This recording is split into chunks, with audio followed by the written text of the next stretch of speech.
today we're doing this. This is from. Let me get this in frame. There we go.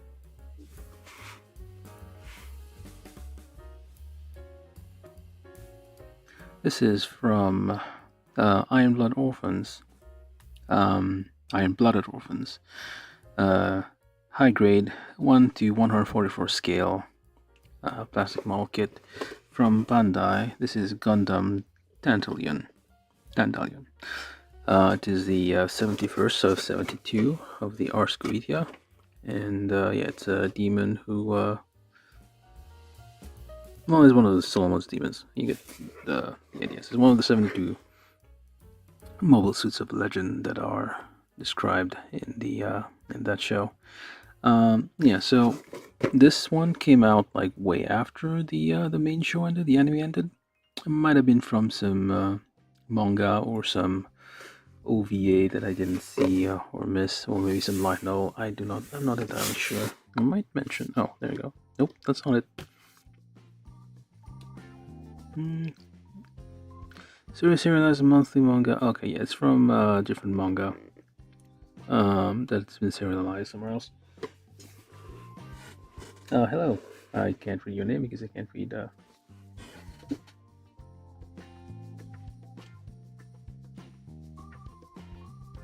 And yeah, it's from a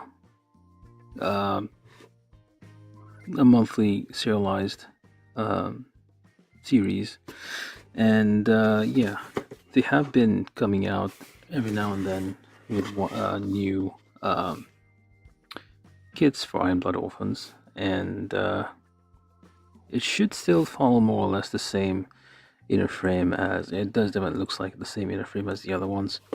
But the interesting feature about this one is, of course, those giant arms on the back, or actually, those giant arms not on the back. It's like it replaces its arms, and this interesting looking thing.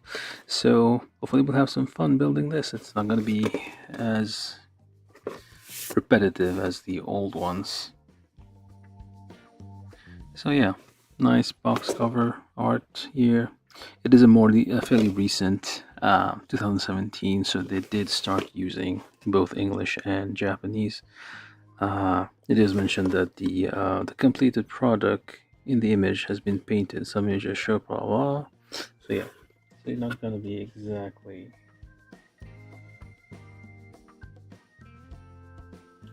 What the hell? I think the focus is either the focus is off or it's too bright.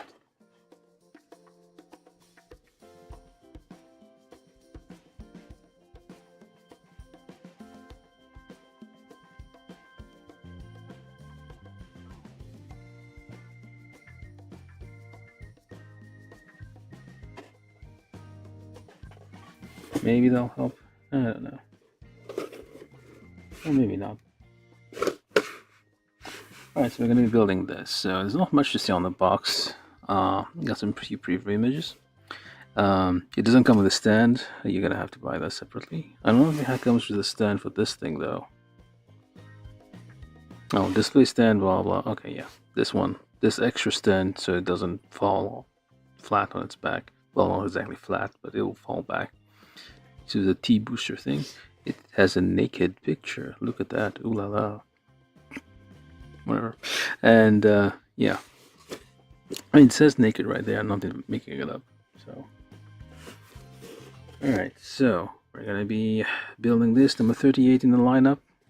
There was only 30? Less than 30? I feel like it was like 50 of those before.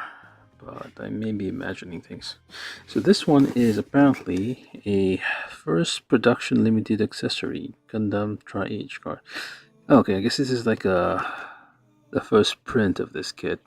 I guess I did buy it when it came out around 2017, so it's been sitting there on my pile of boxes for a while. Okay, so not much else on the box. It's just a HG IBO kit. So we're gonna be opening the box now. And let's just adjust the camera for a second here. A little bit lower.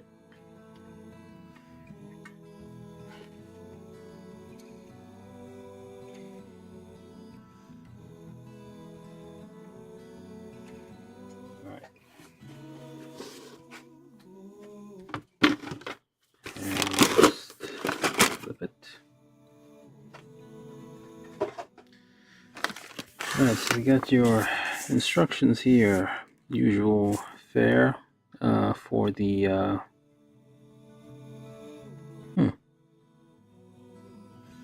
it looks a bit different from usual.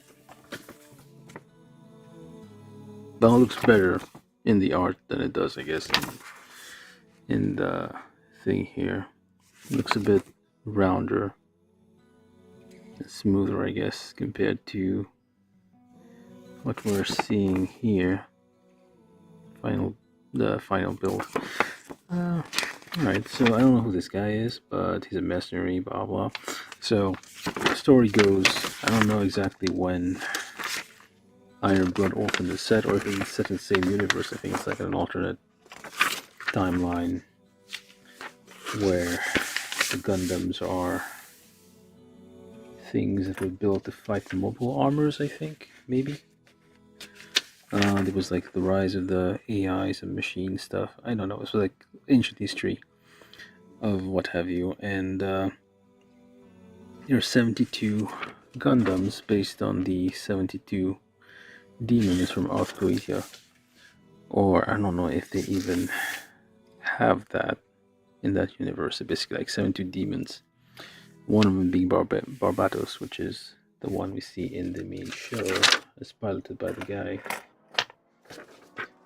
So yeah, there's like the usual themes of Gundam in there, like child soldiers, war, people dying, lots of awful things. Oh, you get a card. Look at this. Yeah, I got a card for itself. Wait, it's supposed to be random?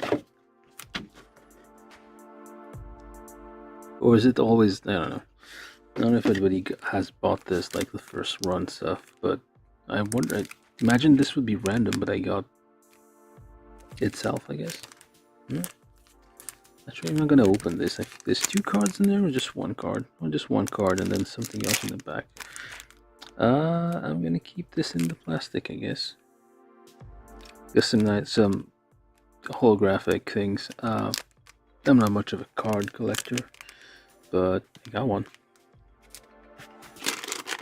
So we got the usual runners for IBO kits. This is the ASMR portion of the show. Well, I call it that, but it's basically just very loud crinkling of plastic. It sounds awesome. Maybe I should mute the audio while I'm doing this. Okay, this you can just pop this open. Oh, so just get all the rubbers out here.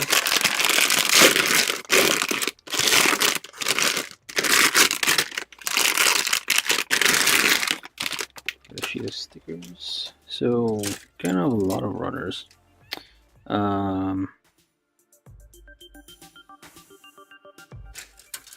Just put this over there. So we got A. This is D1. We got polycaps because the original run of IBO kits came out when polycaps was still a thing, very much in use, and yeah, they all used polycaps. I think I have the impression that they stopped using polycaps somewhere in the 2020s. So we may still have some of the what seem to be newer kits, but still have polycaps. Yeah, this is the stuff of nightmares right there. I mean, if you built any number of those kits, you will remember this runner, this set of parts. This is the exact same part that is in every single Iron Blood Orphan. I mean, at least the Gundams. Even the enemy kits have all the same inner frame. They all were based on the same principle of having like an inner frame and then parts just grafted onto the inner frame. Yeah, so D1, D2, E. Alright, so what I'm gonna do is I'm just gonna set everything up. So we have our stickers here. This is just usual silver thick sticker things. Nothing fancy about those. Most of those you can just for the most part you can just paint those instead of using the stickers. It's really recommended just paint instead of stickers because the stickers will kind of fall off after a while. Or if you just mess up putting them on, they're not gonna stick right and look weird. Although if you paint wrong, it's always gonna look weird. So pick your weird, I guess. All right, so let's get our tools, and I guess we can start building.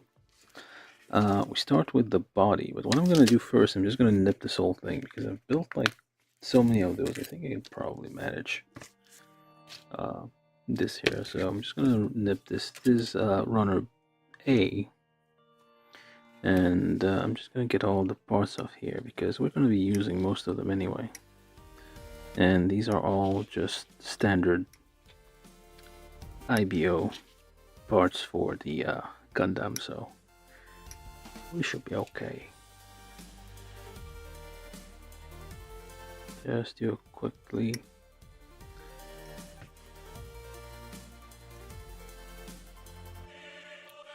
but accurately.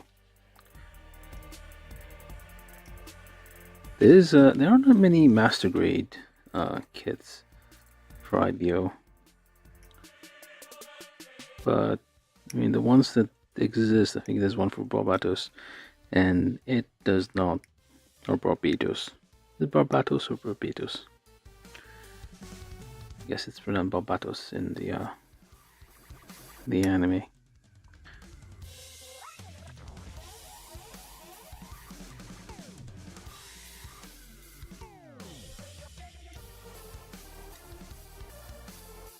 But yeah, the one thing I don't like about the Barbatos Master Grade kit is that the hands, the fingers, are static.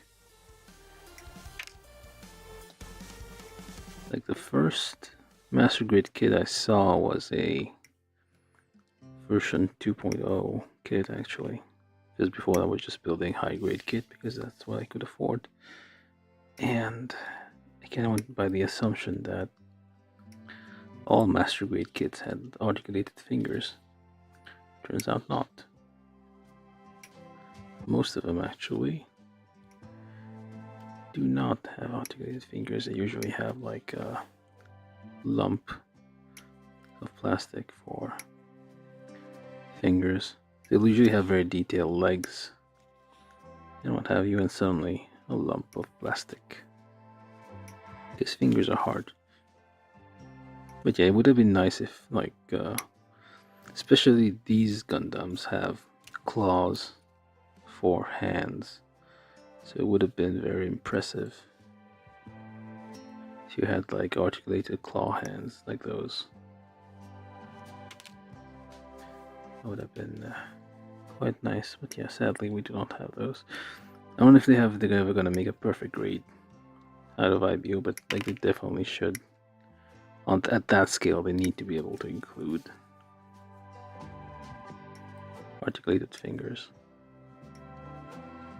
Like even a Zaku from 20 years ago has fully articulated fingers and can do everything a Zaku can. Well, not everything, it's kind of still a bit clunky, but it's a Zaku with fingers. Imagine the possibilities. Okay. These nippers are kind of short on the nose, so they do not have a lot of reach.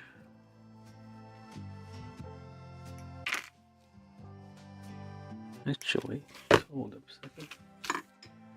Let me see if this one works any better. These have longer.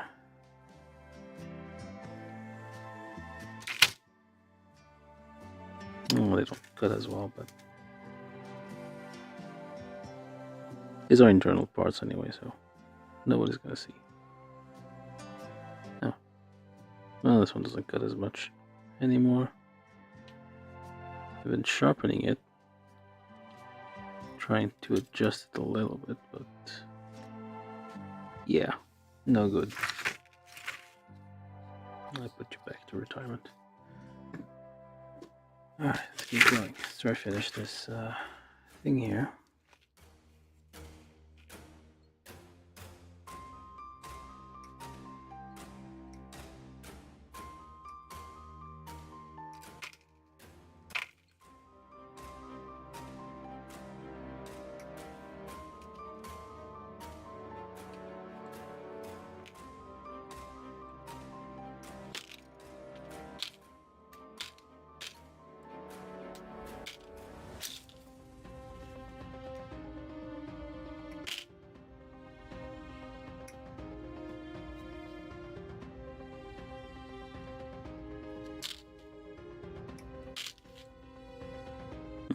Might be going a bit too quickly here. I feel like I nipped a bit too much off some of those.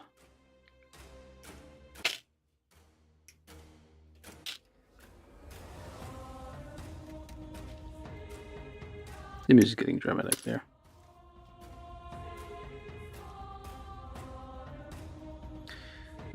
You should definitely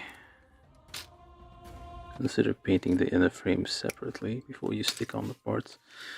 You can remove the parts, figure out where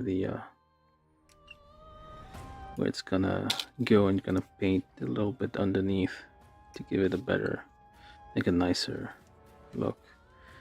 I feel like since what was there was a kit I built recently. I think it might have been, well, it was probably from 2020 something. It was a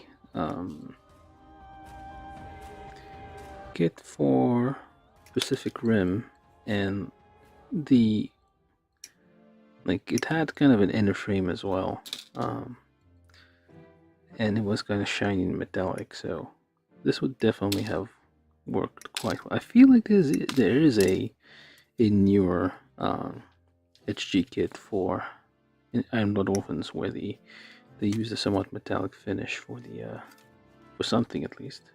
Not sure if it's the outer layer, the outer shell, or is it the whole thing. So, and I don't think I have bought it.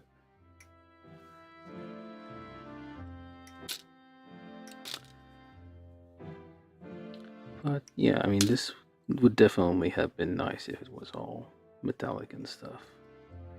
Alright, this is the ear runner.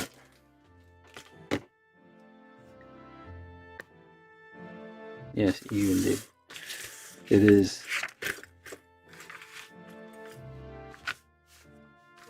It is what it is. I mean, the only reason I bought this is because the arms looked interesting. Alright, so let's build this. So this is A and B. Wait, this is B? Yeah, it is B. B5, which is... Let's find it. 32, 1, 2... Nope. Where's B5? There it is. Hiding in plain sight. So that's the only thing that's like different on each. Well, one of the few things are different. These fact that the hell, something underneath. Yeah, this is basically the same. I don't even need to do this one first. I can just do this. So I don't even need to look and know what I'm. Just by feeling it, you can just see what parts I need. That's how many I've built of those. And then you need like the thing on the back there. Where'd it go? Oh, there it is. And yeah, you can just kind of guess. Oh, look how 4 it says. Yeah, it's basically the same inner frame for every single one of them. So just put this on here. Actually, that's just a little bit of cleanup. You don't really need to. These inner frames, most of the details are going to be hidden anyway. You won't see it that much, but it might show just a little bit. So, yeah, this is probably going to be hidden away. This is basically where the pilot goes, like the inside. Well, in here actually, in between those giant supposed generator things, I guess. So the Gundam is basically just generator and just a skeleton. Alright, so we just take this one on here. Surely. I'm not even going to list the parts. We know which one it is. Actually, we don't, but we're just going to assume we do. So we'll just stick this on here. Actually, it's on the wrong way.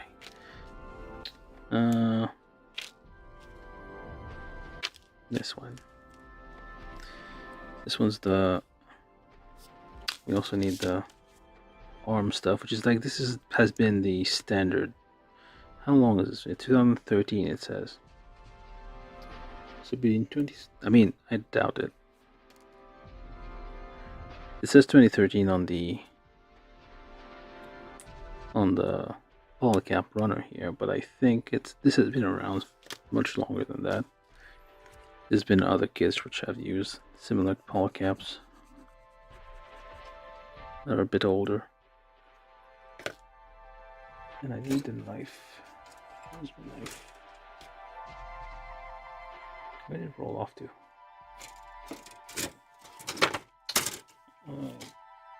Saw it just before I started recording. Oh, okay, where the hell did I put? Maybe I need my knife at some point, so very useful to have. Do not let your knives run off from you. That's very dangerous. Now we're doing this live, so things like these will happen. Oh, the Astaroth? Yeah.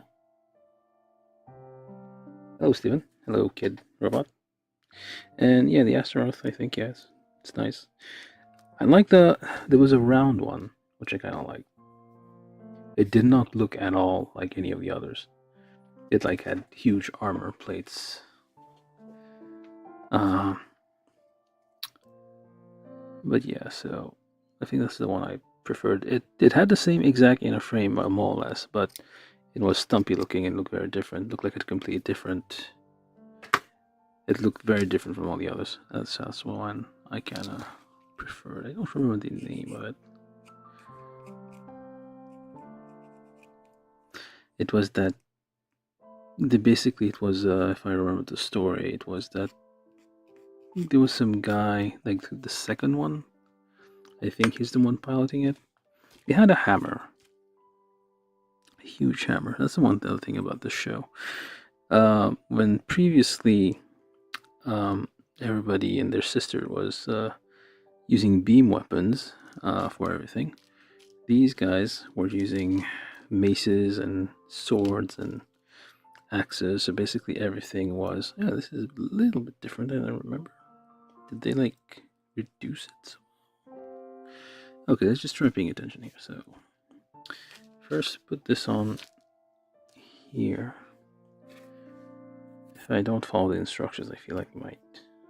Well, because that was just bravado earlier, saying that I could just build it.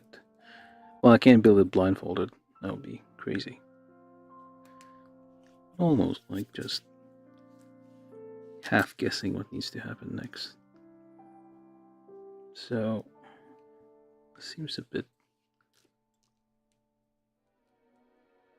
shallower than I remember. I feel like this had to be pushed a bit more. Let me just slap this. It's basically the whole chest right there. IBO kits are very simple.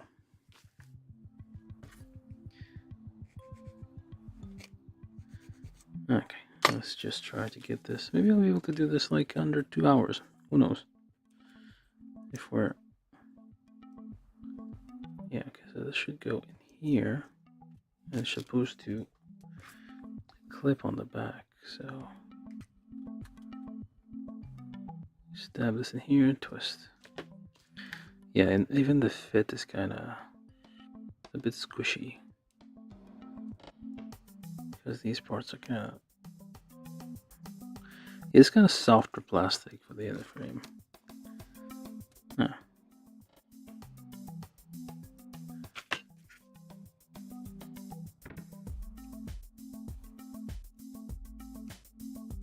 I feel like I might end up scratching this a bit more than I.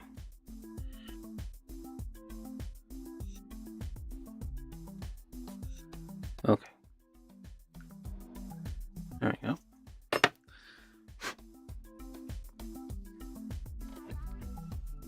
It is getting a bit.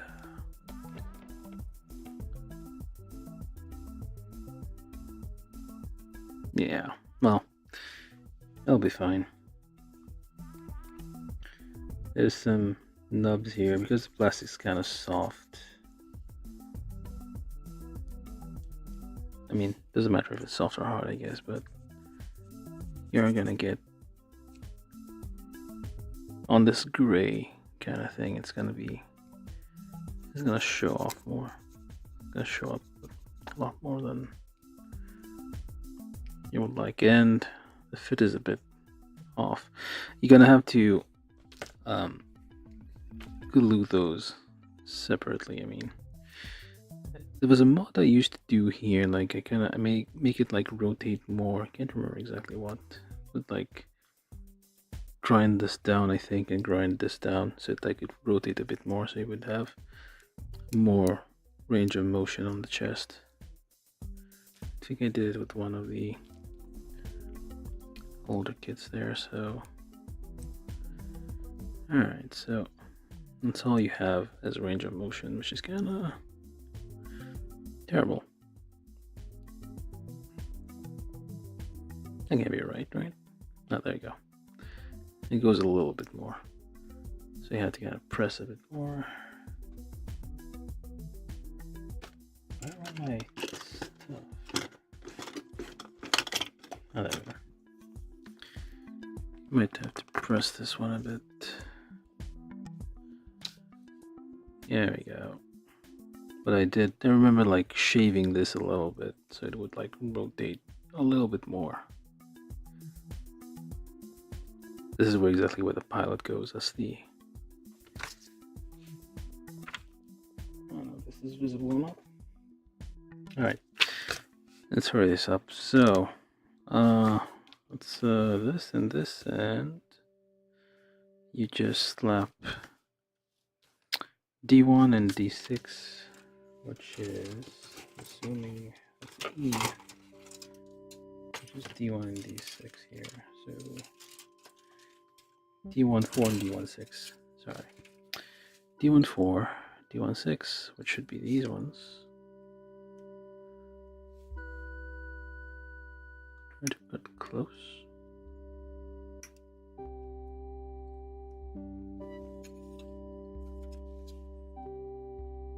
I could probably just nip everything and kind of find my way around here. There'll be no. Yeah, the plastic's kind of soft and getting scratched up quite easily. That was the thing about IVO. The story is okay. It's quite. I mean, it was like dramatic, tragic, and all that. But I guess, well, it had that thing where you felt that it was all kind of cookie cutter, so everything was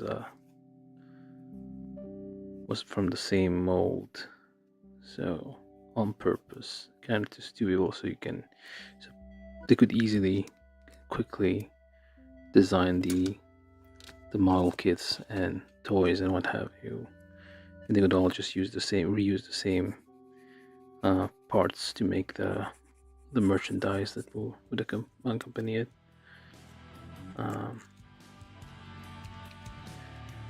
I mean, it's a nice concept. You have like 72 mobile suits, the exact same design.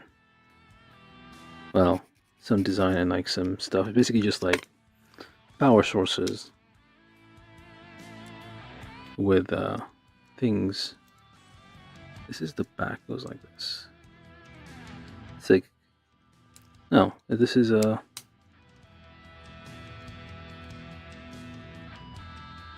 Hold up, is that it?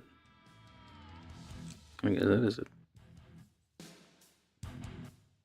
Yeah, the chest plate is just held on by these two little pegs here, which is not the most secure of things. You definitely have to come back and kind of, once you finish like painting the inner frame and deciding what you want, come back and you have to like glue these together. And there's some sanding and adjustments involved to get rid of that line. Okay, so this is D, this is done. Should be D. Okay, so what I'm gonna do is I'm just gonna try look ahead here. B 21, 22, 31, 28, 16. Nope. Okay. B4 as well. So 21, 22, 31. Where are you? 28. Let's see there. Let's just get these out of already. A little bit too spread out. Can't. If they're all close up, I could try to figure out like the optimal path to cut these. 31. Where's 31 anyway? Is it an orange one? No.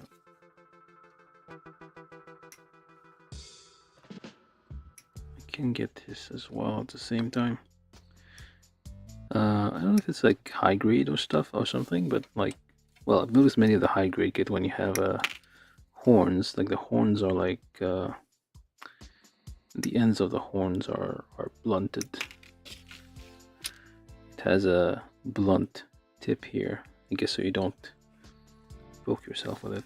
I kind of assume that high grade stuff's going to be built by people who are a bit younger. 28 and no, just 28. Where's 28 then?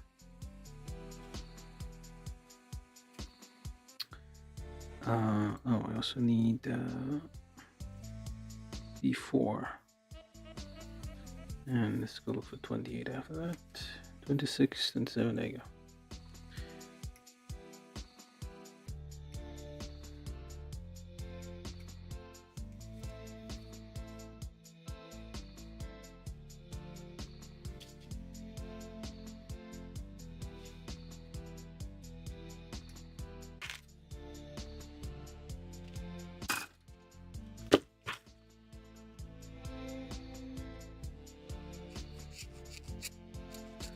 Gently does it. In the old days, I didn't spend so much time cleaning parts before assembling them, but it didn't look as good either once I finished building.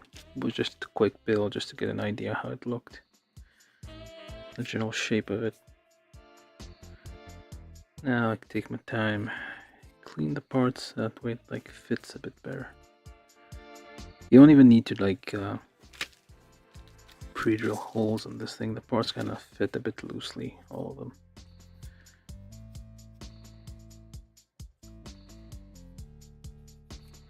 I mean, it's designed that way to kind of just like loosely put together. Even the inner frame sometimes kind of slips apart if you're not too careful, or if you're a bit careless, I guess. Alright, so this goes actually on these little things here. It covers up those, I don't know what those are, but I guess the shoulder actuators, the pistons that move the arms around. So this goes on here. This is 2120 something. This goes on there, I think.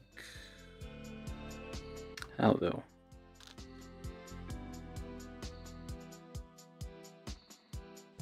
Which way do you go? This one maybe? No, this one. Goes in here, okay. And on top of that you have these things. Actually, just get this bit of a nub here.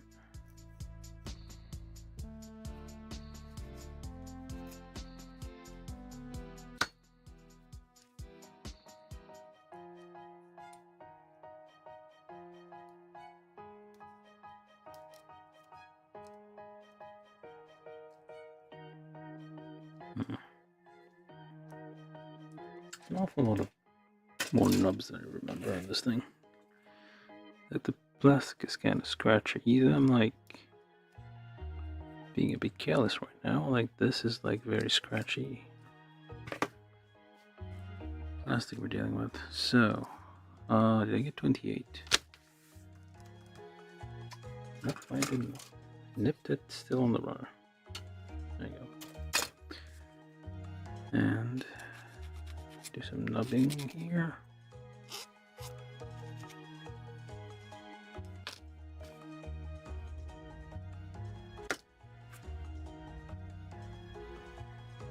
And a big here.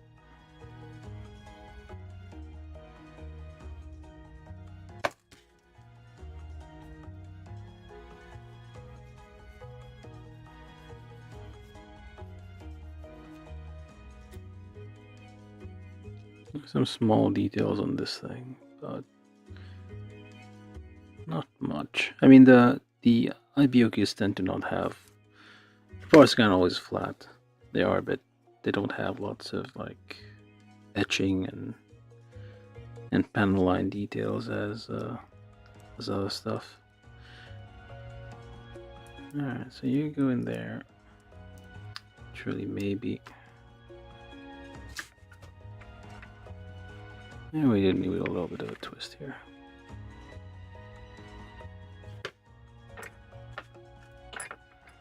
Seems a bit of a tight fit. Could be just because of this nub here. It's still only a little bit left.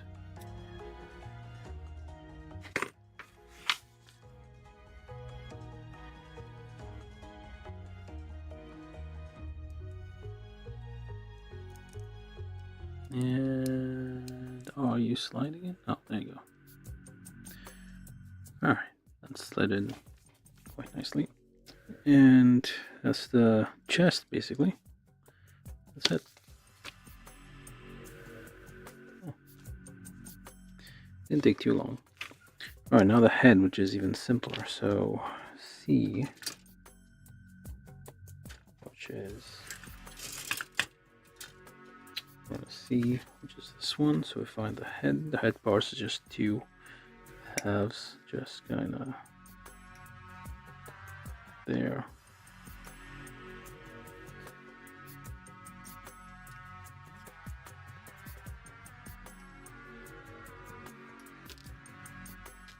All right, C, this, B, B, B. All right, so then we're on B here, which is B18. Although I do have kind of small parts for the head there. B18, B19, B29. Do we have B17? So these here, and then yep, all these. And B30, which I already got previously. All right. So this whole section here. So this one's in a bit of a weird angle, so I'm gonna have to, yeah, I'm gonna have to get these extra bits here because I cannot reach to there. Probably gonna have to do that for every single one of them. You cannot, like, if you do not have a good angle to cut the part off, you should try to cut a little bit extra. This is a tiny part. Yeah, it's like the kind of skinny Gundams, I guess. Parts are all lanky and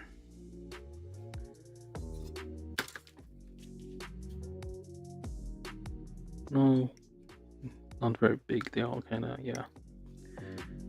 They need more protein or whatever it is that Gundams eat. Not very bulky.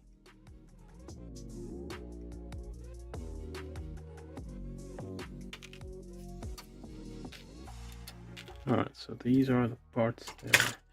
Then we need E6, which is red. E6, also another tiny part. Those are the eyes. Of course, you have red eyes because you're evil. Well, actually, that's the chin. It's like some, I don't know. This is some kind of card monster from Yu-Gi-Oh or something. It has a Egyptian pharaoh chin thing just poking out. So I get rid of these nubs here. So these are very small parts, and small nubs are gonna be causing fit issues. Yeah, this plastic is very, very soft. So be careful when you're sanding and doing whatever it is you're doing. Yeah, you're supposed to put the sticker on here. Not sure how you're gonna do that. It's a very small sticker on these very small parts. Better luck just using a fine brush and just kind of dotting the paint where it needs to go. So kind of make sure you don't trim anything that's actually a part here. This one's in a weird angle. It's in a curve inside, so you can't really reach it with the nippers.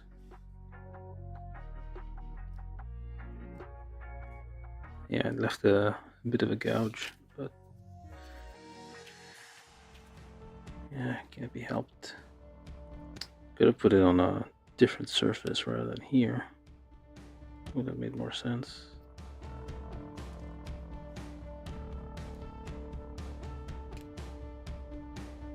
Alright.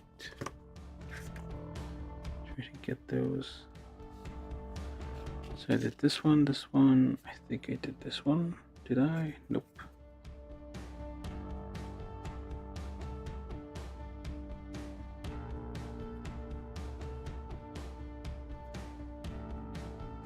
Thing on a circle here. Cover surface.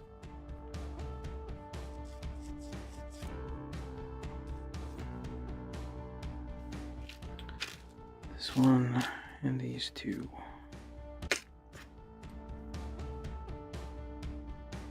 Yeah, it is very soft plastic, so it is spreading out a lot more. And it is getting carved easily. Getting like sliced out and sanded a bit too easily.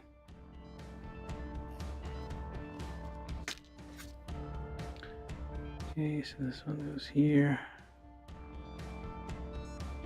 Oh. And I did this one. Nope. Do all these. Very small.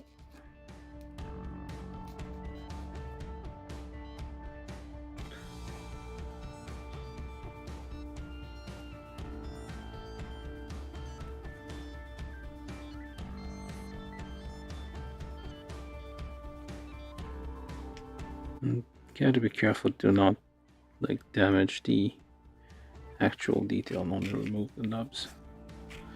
And whatever this is, apparently this was necessary. Why? Tiny parts, like a... It's like trying to... It's like a wishbone or something. It's like a tiny part. Is it like the inner ear? The eardrum thing, the bone inside the ear that we're trying to assemble here.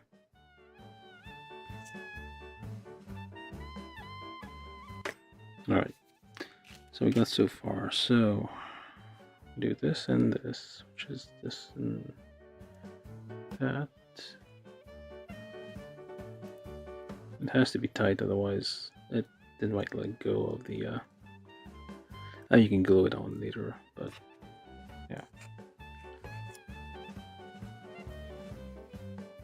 Try not to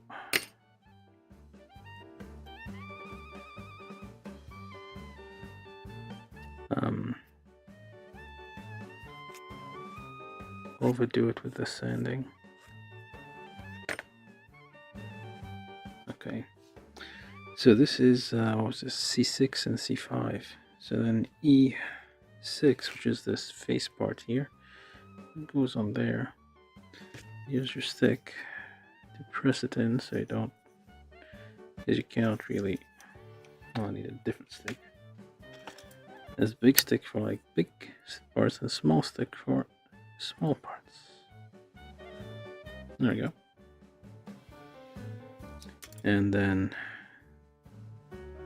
that weird wishbone thing here, which that was entirely necessary, was it?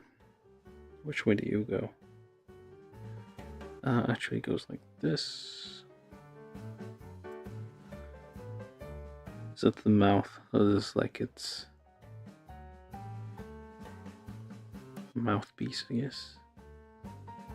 It's supposed to go in there, in the little slot there, but it won't. There you go. To get it to engage. And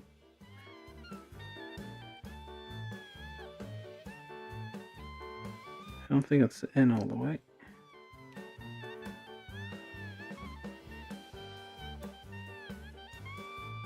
Yeah, there might be some bit of a nub here that's kind of... I'm gonna have to like take this apart to just... Yeah, I'm not gonna do that. Maybe I can try a bit here.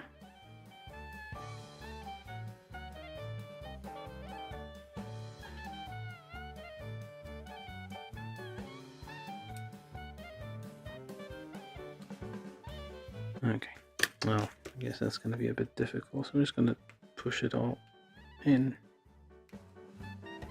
and hope for the best. Alright, so that's tiny parts for no reason. Okay, so then B16 and B17 says cut out cleanly. And you definitely have to like make sure you don't have any nubs here because it has to fit in the some recesses.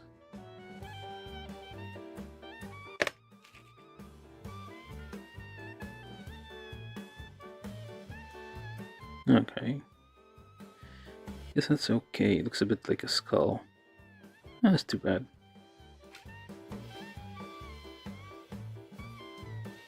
Some skull vibes going on. Alright. There you go. That's not bad. Look at that. That's not too bad. That's not a very Gundam face. Like with this little piece here, it makes it look like a skull. That's not a typical Gundam face. Although this is gonna ruin it. This was fine, but then you put this on top and it's just no longer. Kind of ruins the fun. Alright, so then you join these two together. Does it go which way? That way. Okay, so this one goes here. And then this last piece goes over there. Almost just flew off and fell to the ground. So you're supposed to put the antenna last, okay. Try to get this on without making it fly off, because that's gonna be very hard to find. Nice. I mean, it looks better like this. If I add this on there, no. I mean, a little bit, but no. Looks better without the ears. Let's call them that. Wait, do they have Minovsky particles in this thing? I don't remember. Okay, fine. I'll just give you the horns. Fine. This is basically like rabbit ears. It's not fitting in completely. It's like a bit. The fit is a bit loose. You definitely will need some glue to like kind of hold all this together. And the red eyes look nice. Like has a nice skull-looking features here. It's not too bad. Oh, and then forgot this one. This is polycap 1. This is. Oh, I think the only these just to have like letters instead of numbers. I think that's the only reason it's like 2013. But prior to that, they had the exact same shapes. This has been the neck polycap for like dozens and hundreds, maybe even. Well, dozens and dozens of high-grade kits. So they just relabeled them, I guess. But they've been in use for much longer than that. And yeah, that's the head. So it didn't take too long. So then the arms, which is then move on to the arms now. Well, the normal arms, the tiny arms, the naked arms, as they call them. 11, 10, 33, 34. Okay, so these, guess, and these, maybe. B8, no, B20. B20, so B14? Nope. So I need, I will need 8, these, this, and these. Okay. So now we get to nipping then.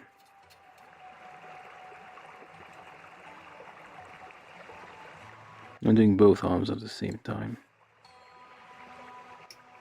So we save up on some time by combining similar parts.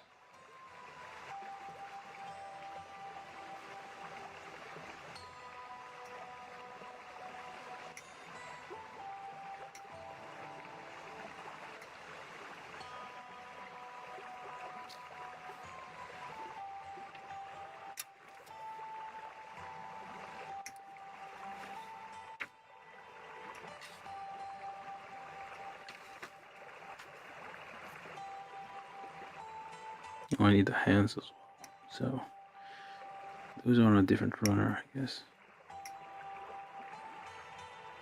Right.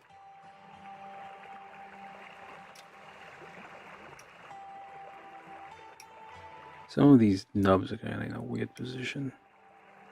Tighter than you should be, and the connecting sprues there are thick. I mean, I feel like they're usually smaller than this. But the IBO lineup has been apparently, well, seems like it's running quite some time.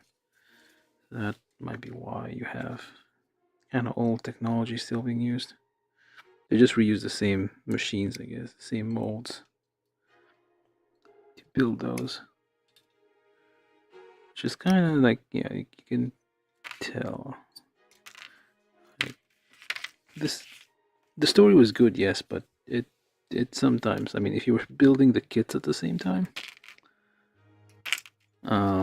as the show was running, you felt like, yeah, they've been kind of just copy and pasting these kits, these designs, just so they could. I mean, they've been used. That's how they designed it on purpose in the story, just so they could just copy and paste the same design over and over, to save up time. When you can all given that this has been running on, Gundam has been. Oh, that's all of it. Yeah, okay. Given that Gundam has been going on for 50 years at this point, you can always expect that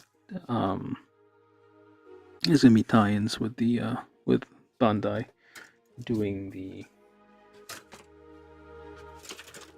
Where's the hands? No, hands are over here. There's only we do not have open hands. Do not have open hands. We only have 2 of these. I mean, you're not gonna really use these hands anyway. What was I talking about? Yeah, so since you kind of expect that there's always going to be some kind of tie-in with model kits to be built if there's a Gundam show. Even the new one, there's a Netflix one coming out apparently, in 3D, and they did very detailed HG kits for the Zaku and the Gundam X. I don't know. Wait, was it called X? I forget what it's called. But there's a. It's not a. I think it might be a story of. It's another retelling of Origins. I think. Might be. Seems like because there's the gun tanks in it. So if you saw the trailer for it. I don't know if that's early trailers or what, but the kits are already out for pre-order, so those exist. So I guess the designs is finalized, more or less.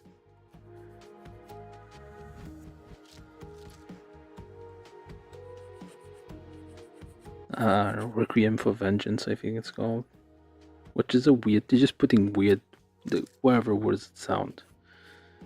It sounds like a Metal Gear title.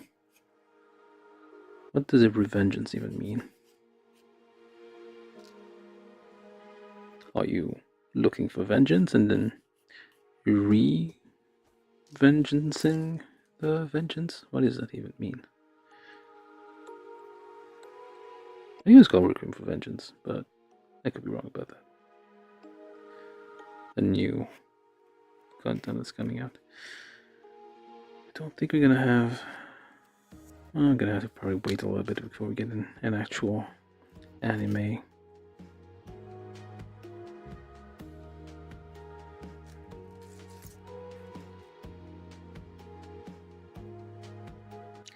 Been rewatching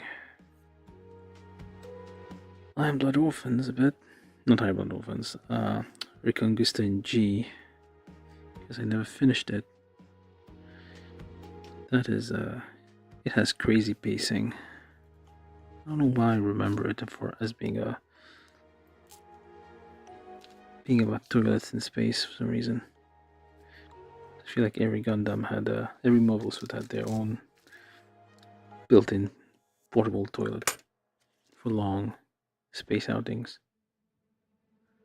But it seems like it's set in the timeline after Turn A Gundam, because you see there's a museum shot at one point and there's a Zaku. Actually, that's the first thing they show. A Zaku 2 statue of it. That's in the first few episodes. Only the first episode, or the second episode, maybe. I think it was the first episode. Yeah. Which shows that the Zakus are everywhere. Yeah, the AK-47s of mobile suits, they're gonna be used at all times. They're basically considered the classic one.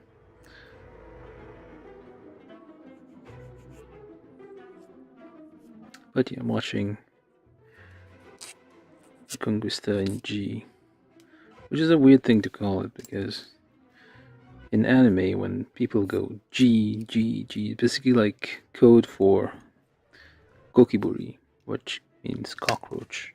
So Gundam G self is cockroach self.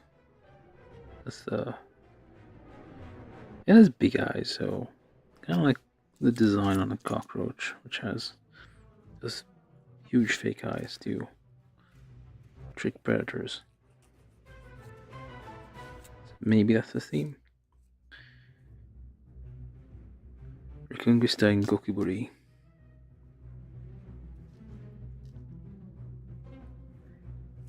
Crank the code there. Alright, so probably spending too much time cleaning stuff. Okay, let's just get to it. So these are all the arm parts. We'll clean as needed. Oh, actually. So you go together. Nope, not you. You there. So join together. A bit of a tight fit, so it's just a twist and a twist there. Some of these parts are kind of thin. Like the connection here is a bit on the fragile side, it seems. Alright, so this just check for anything that overlaps there. There we go. And probably took off a little too much.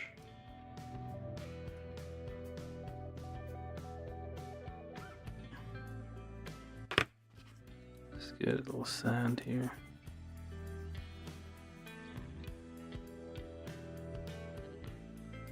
Then you take this should fit in there, or there at least. Just look around for those nubs that are gonna cause, I won't prevent it to fit. There you go. And then this one goes here. Just press it in with a stick all the way into the thing. There's gaps everywhere though.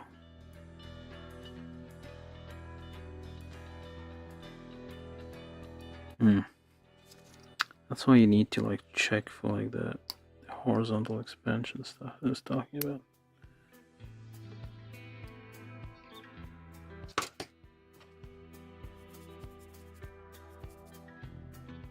Yeah, this definitely needs some glue to kind of plastic cement to kind of just seep in and kind of close those gaps. Gonna have to take it apart completely, glue them one by one. Well, glue these two parts and then glue the other ones just to get this to kind of look good. Alright, so the other one goes there. Just check for those middle parts there.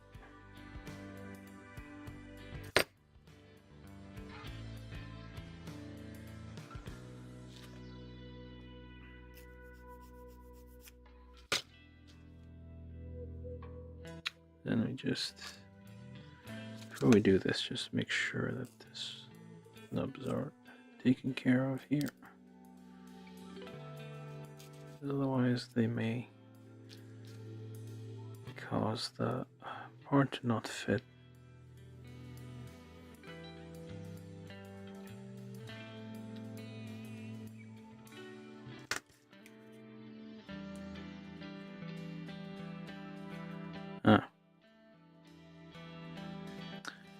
Okay. Where did it fall off to?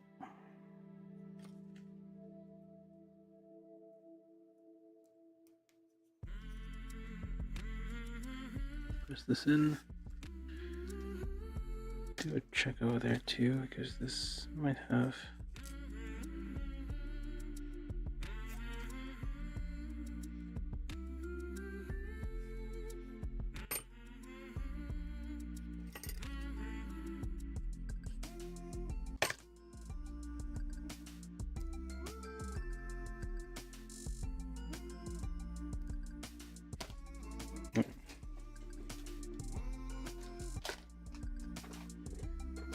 Still to the ground, but luckily it wasn't a tiny part.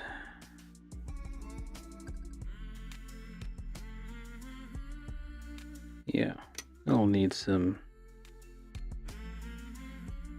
stuff to make it.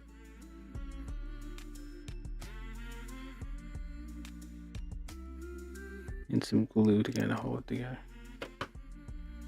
Well, plastic cement will melt the plastic a little bit, so it will probably kind of fit better.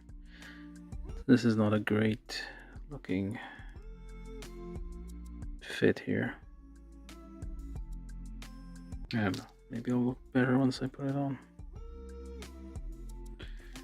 Alright, so we take these arm parts here.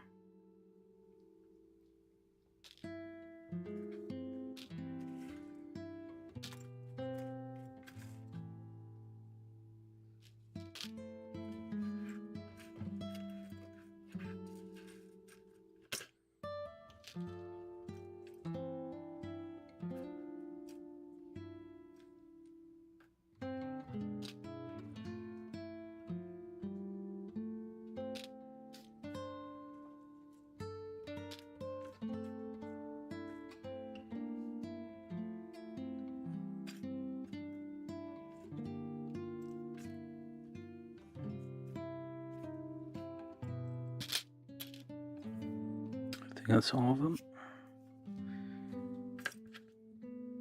This is a leg part, yeah. Alright, so just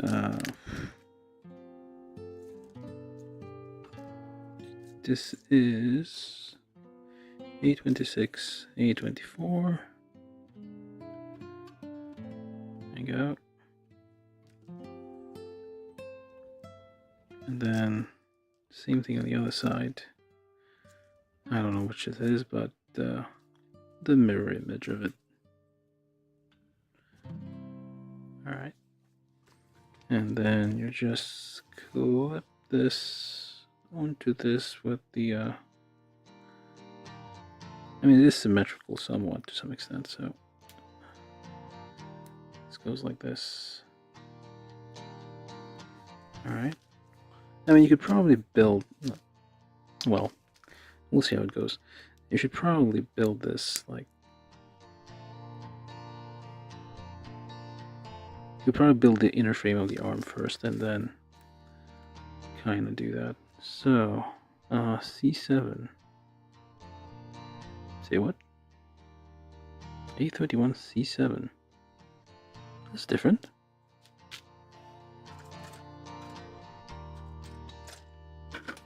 They don't usually have something in the middle like this.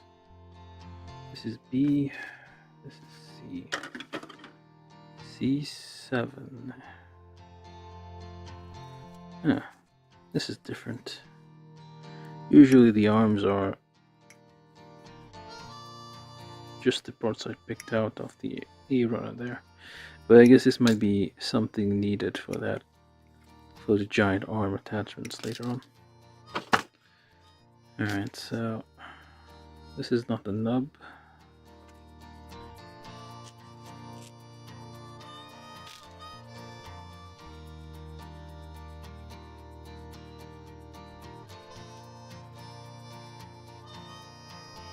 This is one. Where's the other one? There it is. Yeah, there's a little thing sticking out here, but that's not the nub. That is part of the design there. Alright, so we take this thing and this thing with the wait, actually the other one here, this thing and this thing go here, and not this one. That's usually the arm part. That's the usual arm part, but I guess not this time. We're doing it a bit different. So we're not using the same form as we usually do. Alright, so it managed to surprise me a little bit. Just a little bit. Not much. Just a tiny bit.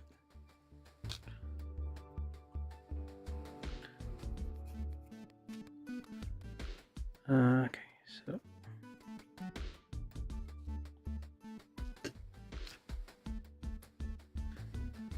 all right, on the other side as well. Things goes there. So let me take this part and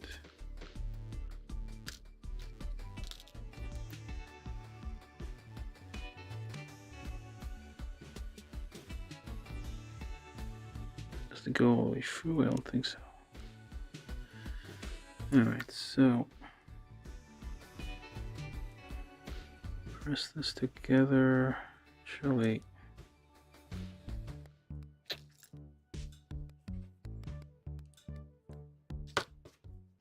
slight twist here.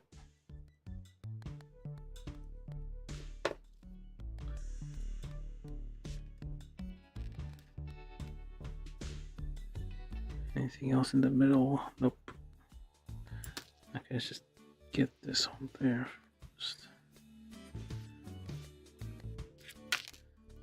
That's a bit of a tight fit. Okay, then check for horizontal thingies here. And press together. There we go. Let's have this a little bit. Yeah. And then you use B8, which should be, shouldn't matter which way you put it. This way or this way? I guess this way's fine. Alright, so same deal on the other side. Just a little bit of a twist.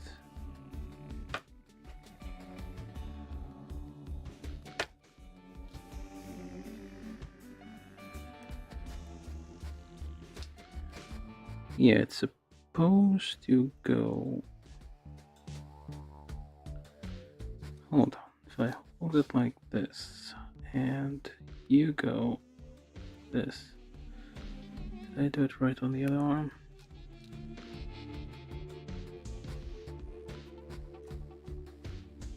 Okay, so the arms. Yes, correct. That is correct.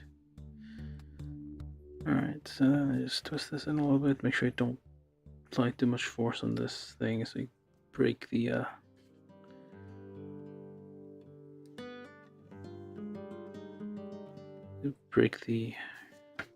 connection there. And then join these together.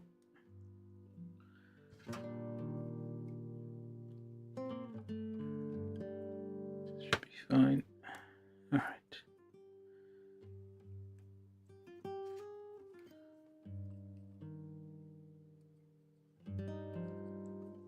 It's a bit of a gap there.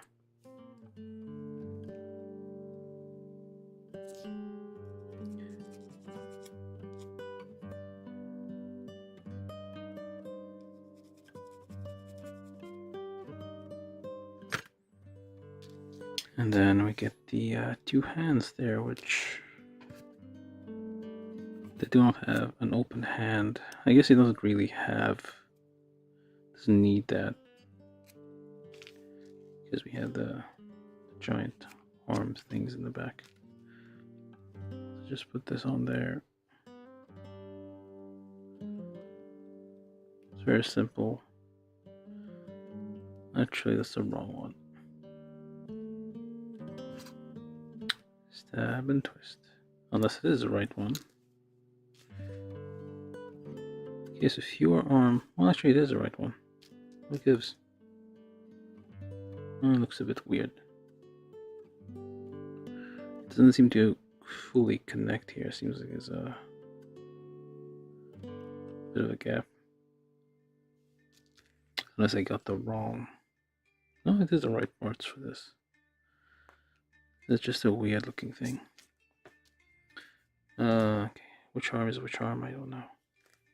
So we need B20. Did I get B20 anywhere?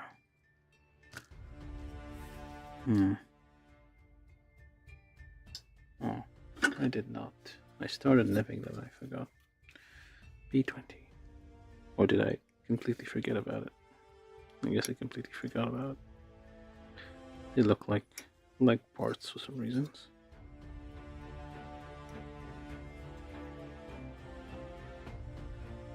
Oh, I did start nipping them and forgot.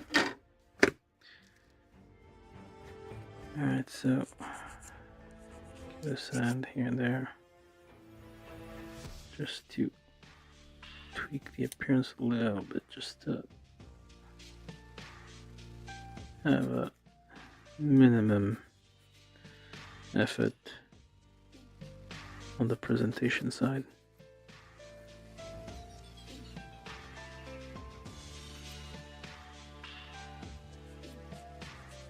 Yeah, these parts are a bit harder than the inner frame, so they sand better.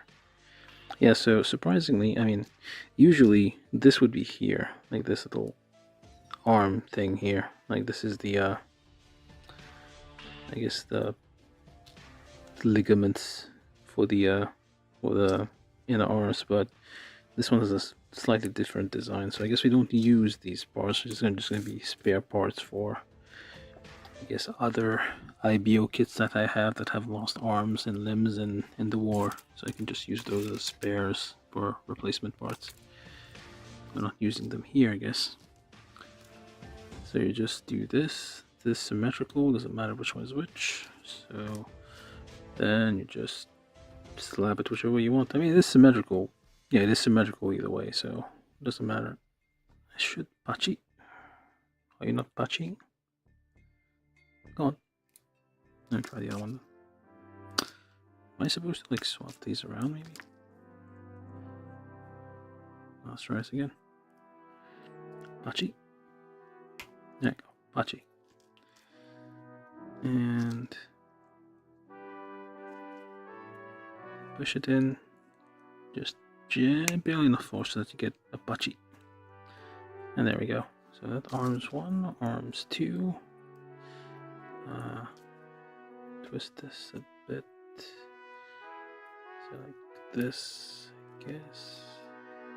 Nope, both fitting the same way, like this. And then you just decide which arm you want to be left, which arm you want to be right, based on, yeah, they are identical. I mean, they are symmetrical and mirrors, but they're the same, so you won't have any issues. Alright, just check for tiny nubs here and there. Alright, the arms are done. The naked arms. And we'll keep going to... As a step here, we tell you to assemble it, but we're not going to do that. We're going to do that later. So now the legs, which are very similar to the... These are the legs we know.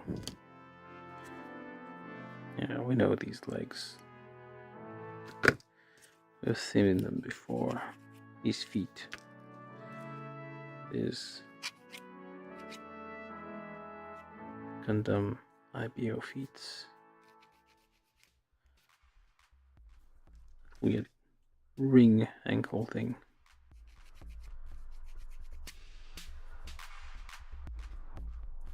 Yep, it snaps.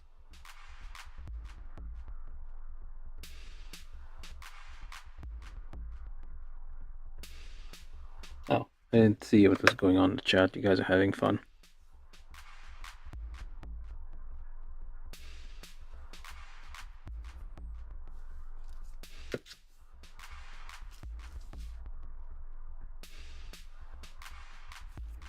I mean, yeah, there's opinions about those. Okay, so let's do the legs. Hopefully, I remember how to do this. Okay, so these parts, where are you? These two things. You put the ring on the finger, which is not a finger, it's a weird thing. Okay, Bachi again. Not exactly, but kind of went in. And just get rid of those little tiny details there, imperfections. Okay. Wait, is there a direction to this thing? Hold on, let's double check. Okay, yeah. There's like a larger ring and a smaller ring, so the larger ring goes back. How did I do it on this one? Yep, I got it right. Okay, so then D1 and D2. This is the D1 1, D2 1. And then what else? Free.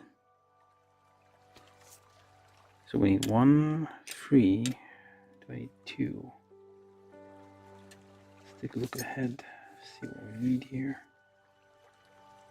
Yep. You know what? Let me just put this over here. I'm gonna just nip the whole thing. Because, yeah.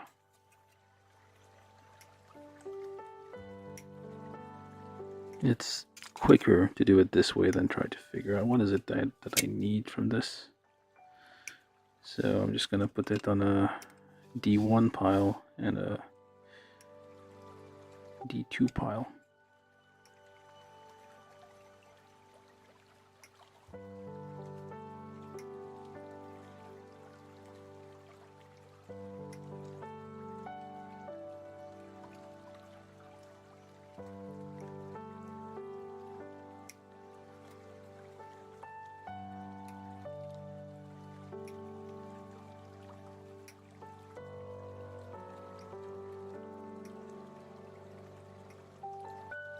This might be for the back arms, I guess. The arms in the back.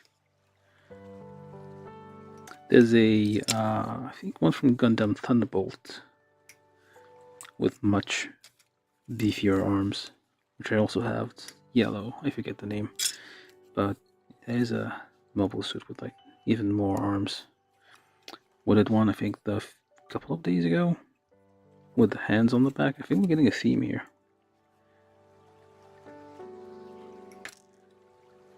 Of Gundams with extra arms.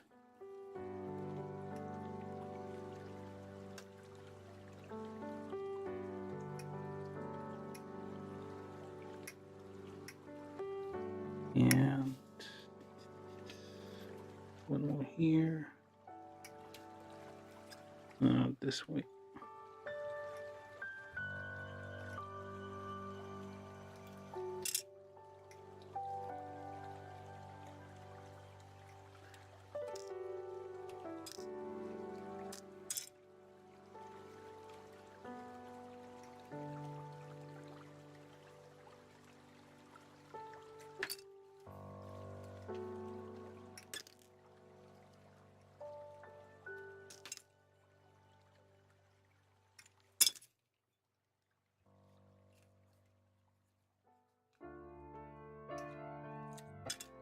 This is all D2.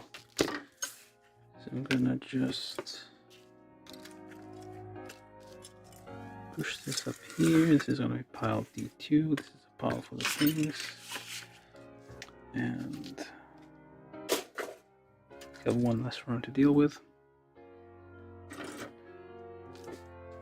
And then we have this one, which is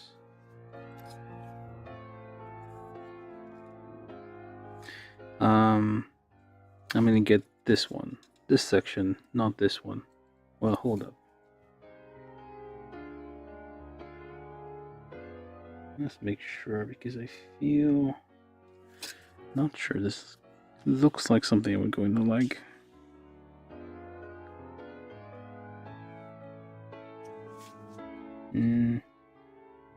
Guess not.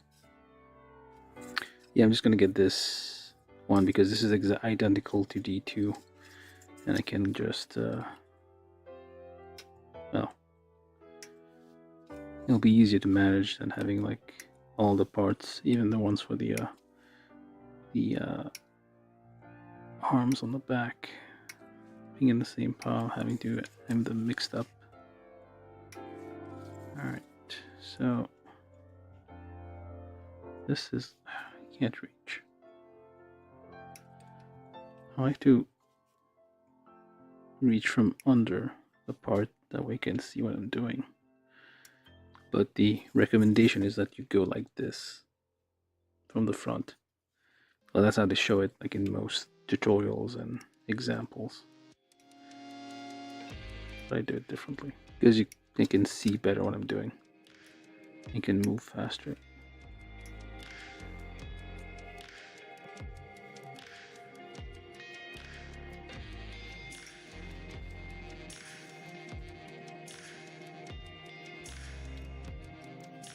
And these nippers aren't, the nose isn't long enough.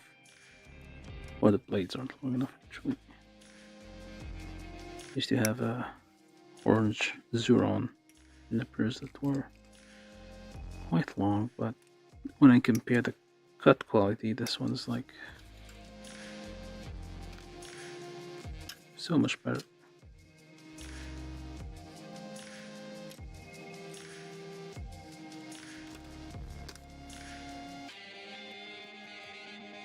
Alright, and then this way.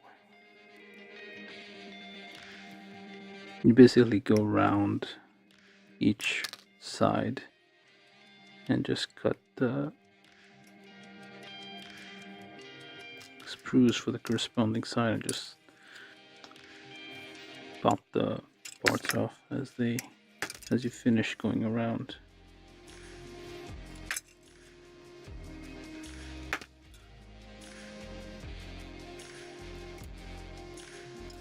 Alright, so then the D1 part, temporary. Wait. D1 part, D2. Partial D2. No, partial D1. Okay, so.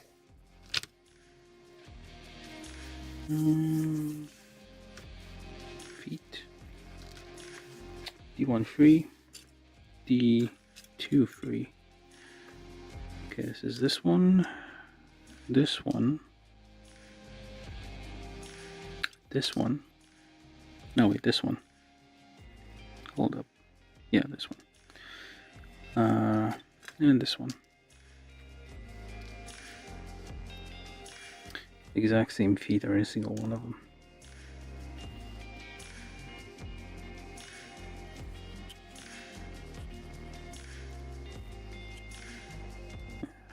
Kind of scratchy. Not sure what's up with this plastic. It's like softer molding, I guess. This is usually good enough to like get rid of nubs quickly without scratching the surface. But with these parts, it's a bit, I don't know, tacky. Yeah, it's a bit squishier, a bit more rubbery.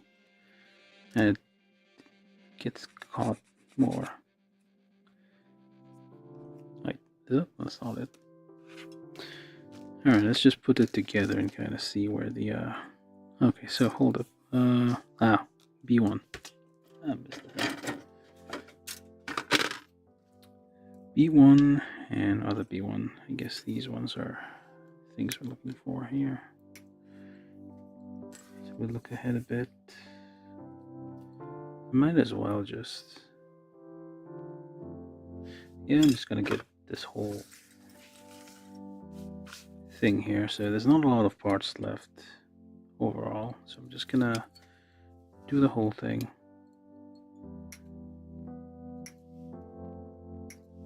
This is like the halfway point anyway, so we're, well, at least halfway done building the main body.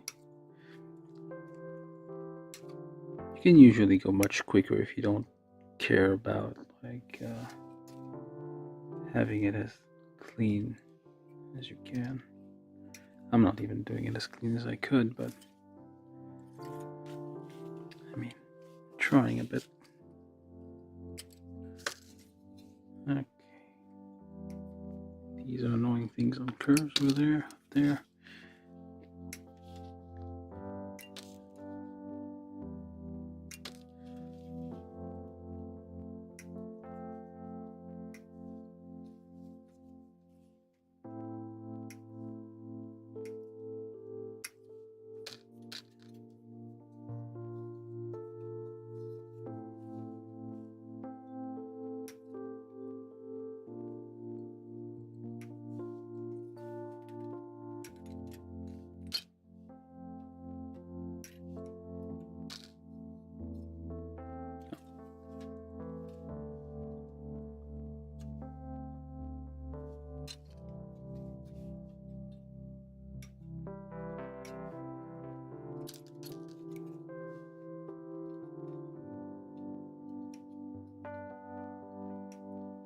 Those sprues are kind of thick. Most of them are like really large. Even on very small parts, you can have like kind of large connections. Which is a weird choice. Could have made it smaller.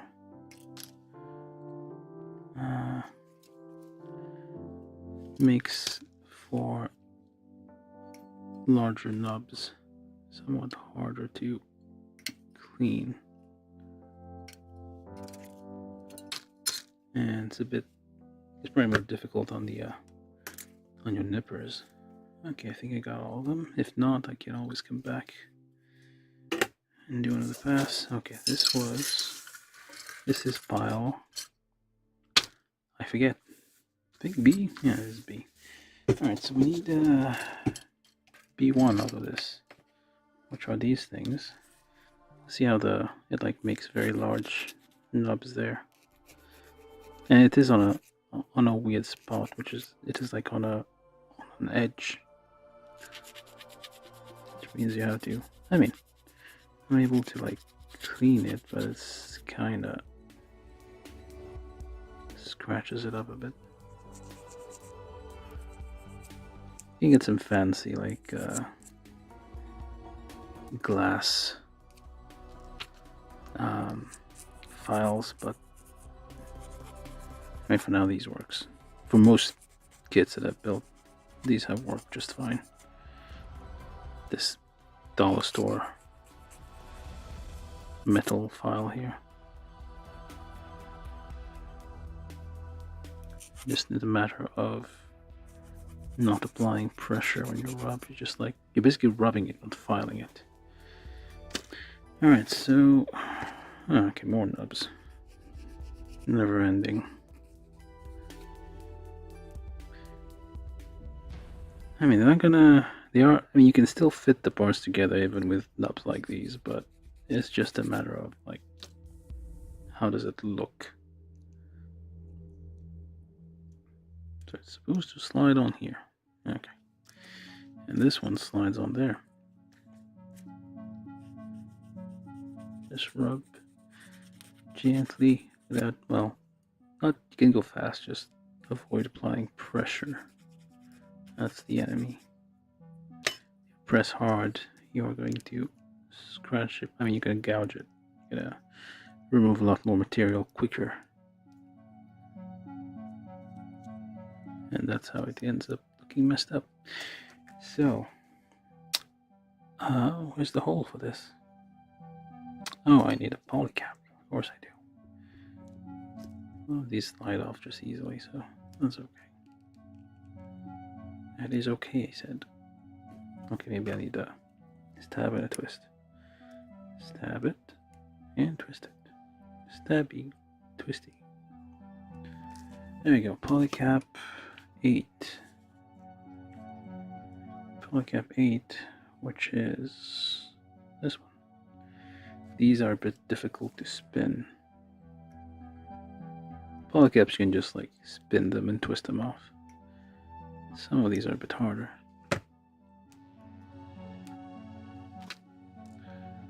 So slide this in here.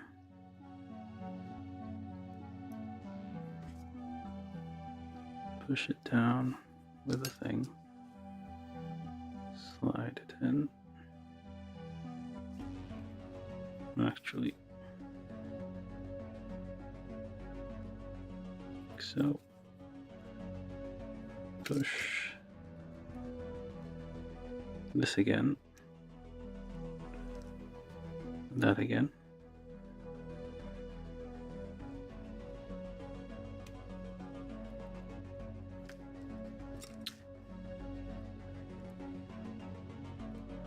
And 1 and 2 and horrendous looking nub. Seriously, it's like also in weird locations. I don't think that's part of the detail. That is just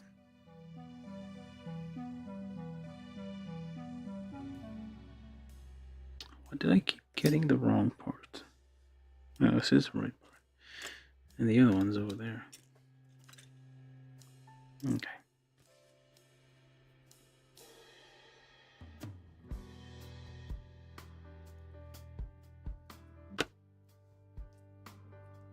Oops, maybe that was part of the design.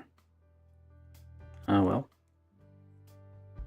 Like an extra little thing there, but it looked like a giant nub. Oh well. We did this live. Mistakes were gonna be made. Yeah. Okay, I guess that was my mistake. This was not a nub, actually part of the design here. But it's sliced off just like a nub, so it had like a nub on it, so it's actually 1, 2, 3, and this part here. Does it even say anything about this? No, it does not. There's no indication that you were supposed to. Yeah, I mean, why would you be? It's like barely holding on here. It's like pops off very easily. It's like only very slightly held in place. Also the very unimpressive feet. The ginormous feet though. Alright, so that's that. Took way too long. Now, let's go do this thing. So, the, now C4. It wasn't pile C, was it?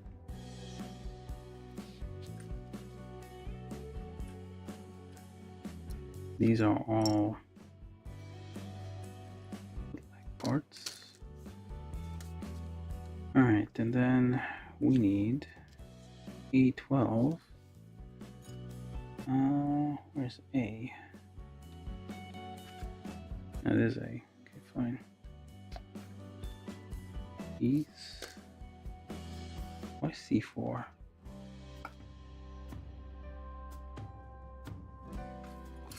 This was pile C, I think.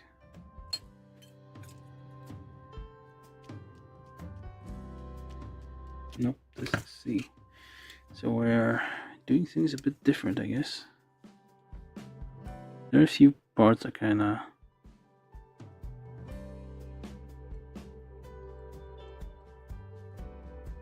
Yeah, this one's like in a weird position as well. Like the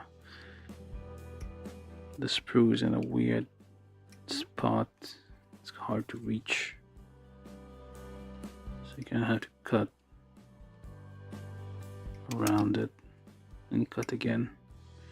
Which is, I mean, this HG kit has no business making you do double work.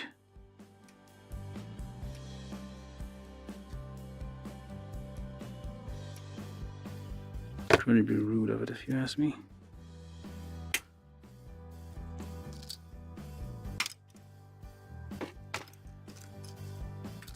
Yeah, this is kind of large, kind of difficult to reach. So I don't need these then. These are the usual thigh box kind of parts here. It's more parts are just gonna go towards a bank, an organ bank for other IBO kits if you want to like do kit bashing or additional arms or something. This is a bit annoying.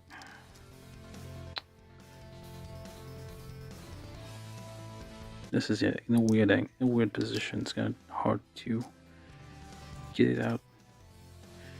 Alright, so we take this here. A12. You find this here, you put this on there. You take this here. These are somewhat symmetrical, so it doesn't matter which one you use, as long as you have them on to some extent.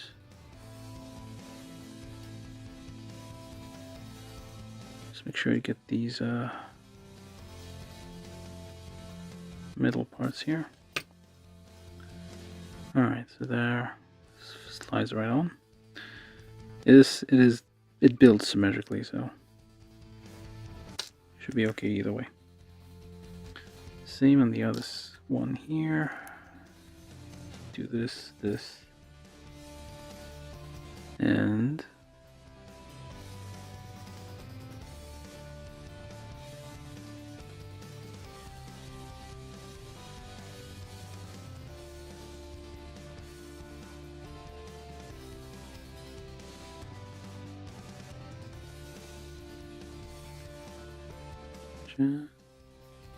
slide it, like slices outwards so like the shaving doesn't fall in the middle.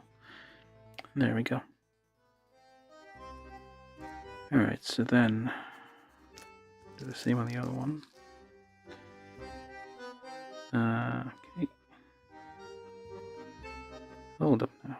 So like so.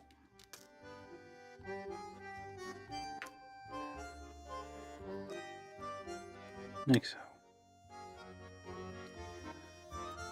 So then this part here is kind of a big nub on this one. Alright, so then try to angle it somewhat so it's I guess the inner part there. How does this go again?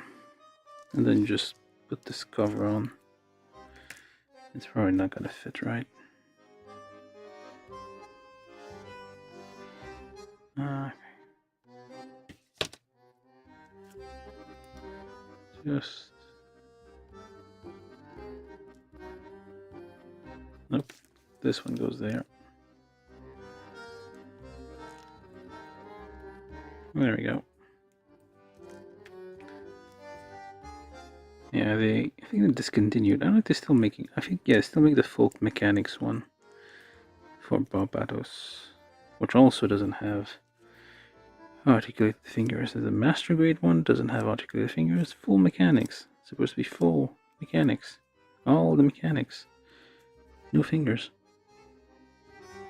I mean, it's not like they don't have technique to do it. They've done it before in like even much older kits, and it was successful. It wasn't like it didn't work.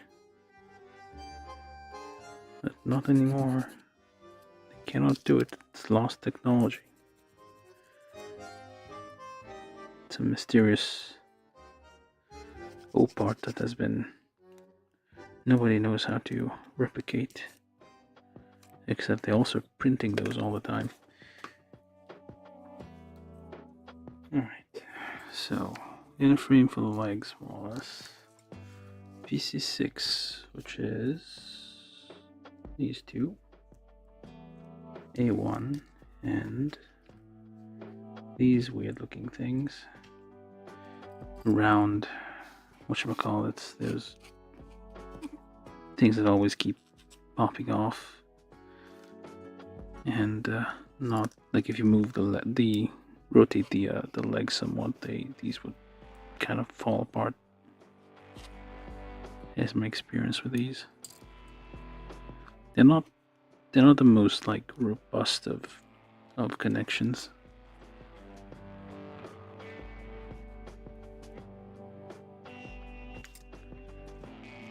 Alright, so this one points outwards like so. And this one goes on here like this. So this is basically like a ball joint kind of thing. It's trying to like an omnidirectional joint thing. So this one goes in here. Engage it. Where's the stick?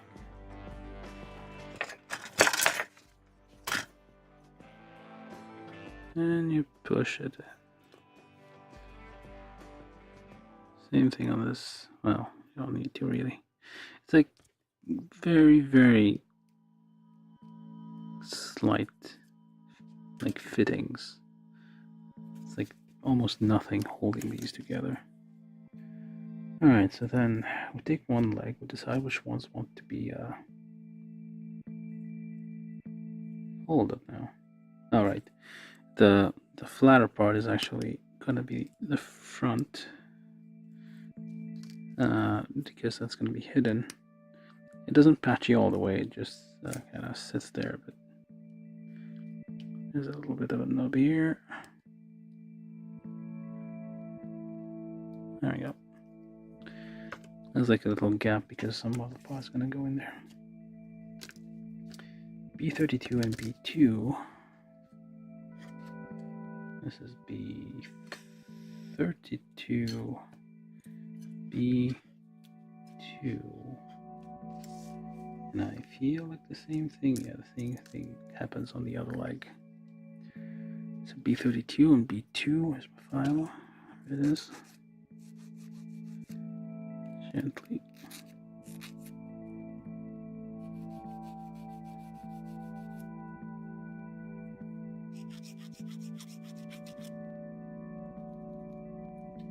Oh, I got spill. I spilled to subscribe. How sad of me.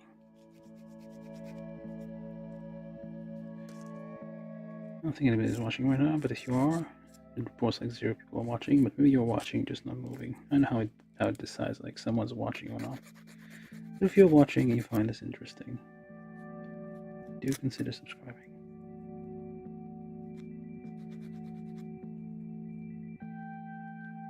Trying to reach the Fable 1000 subscriber mark so I can get a little pocket money out of this whole process and I can buy more model kits with it.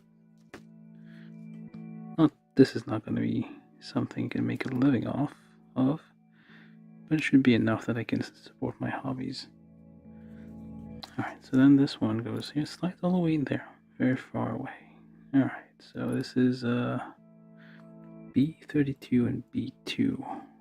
Interesting construction here.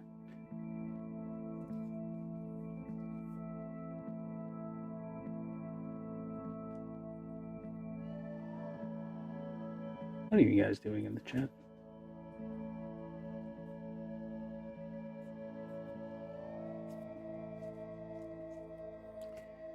Okay, so and then D1, 2 on the back here.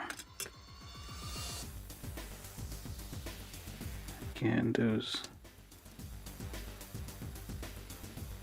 thing is in a weird position. They are like on angled surfaces that are not perpendicular to the cutting plane that you would normally use to remove the parts.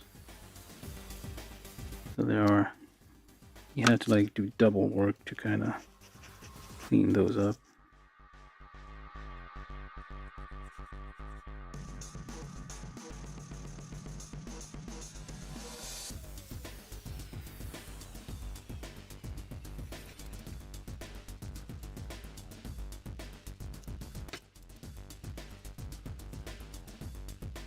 Alright, so hold it like this, or the other way around, I guess. No, I'll start with this leg. So B1, 2, over here.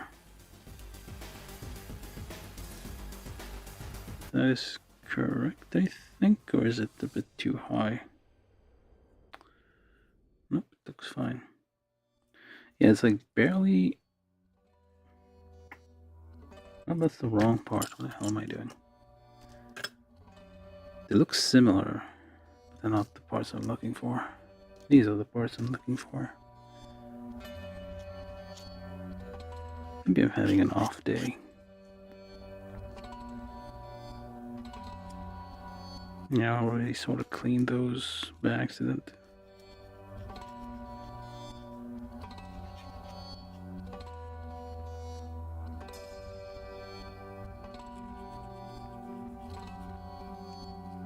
We'll just call the scratches battle damage.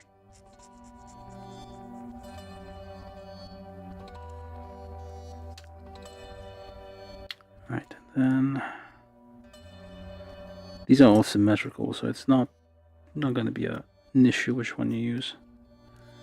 This should clip on here somewhat.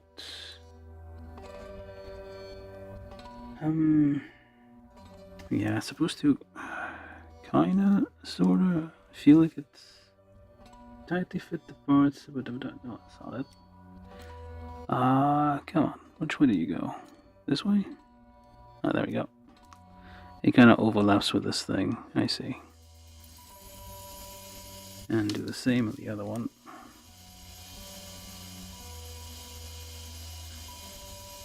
Alright. And kind of overlaps. Is it? There we go.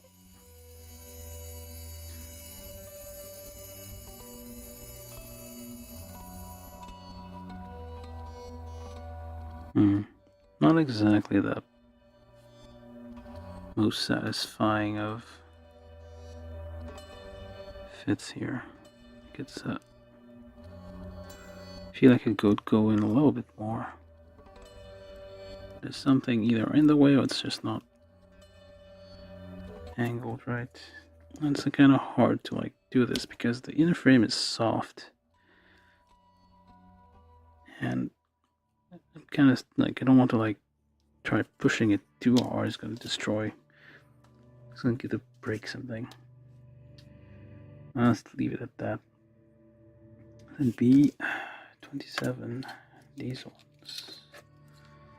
So B27, B3, B15, also polycaps 7. These make the lower half of the legs. Put polycaps on here. Yeah, it's kind of a weird thing because it's like, at least the high grade kits here, it's like these, the way they designed this is kind of, well, it's not as solid as I would like. That's the issue with like most of these high grade IBO Gundams. I don't know if like I feel like the enemy, like the enemies, like the people they're fighting against, their mobile suits are a little bit better designed. Just a little bit. Not by much, but just a little bit. Or it could be the same problems, I can't remember. It's been so long since I've built one of those.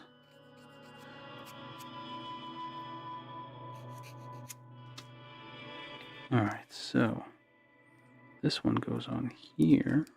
Yeah, it is perfect. It is all symmetrical, so I'm not even trying to match. Yeah, it is all symmetrical. No, it's not too bad though. It's like, usually they just have this back part completely exposed. At least they're trying to like put something on there to cover it, make it a little bit more palatable.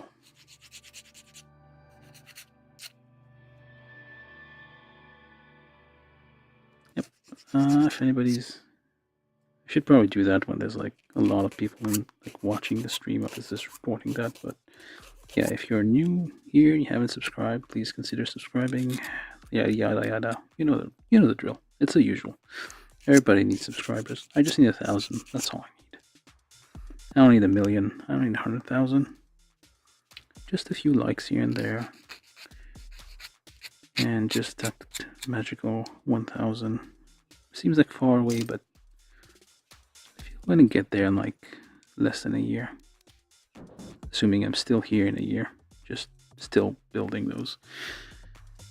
I have hundreds of these, so not IBO kits, but hundreds of kits I haven't built yet, so there's plenty left. I can do a live stream every day. Probably gonna keep going for a couple of years, maybe more. Some of those are gonna require 2 or more sessions. I am going to have to take a break every now and then, so 2 years of live streams. Okay, this one is supposed to fit, but it is not. And I'm missing something already. The pump cap 7. Alright, so this should go up to here. Like, maybe not this. Hold up there. That should go on here and here. Right? This one should slide back on there. There we go. I don't know what it was doing before. Yeah. You can put a dot of glue on here to kind of just plastic cement, just seal this and like make it like a solid shell around this part. That way this is not going anywhere. Because one of the issues is like this is just held on with a couple of pegs in there, and if you're moving these around, you can end up just parts of it just getting loose and just falling off, and ball capsule is basically the whole leg assembly falls apart. It's not the most solid of constructions, like I said. Yeah, it's like it's basically a skeleton and with lumps of zombies essentially. Just lumps of flesh loosely hanging onto some bones. There we go, legs. Is that it? That is it. Nope, that is not it. There's two of these things here that I missed. Just gently does it. That's probably too much.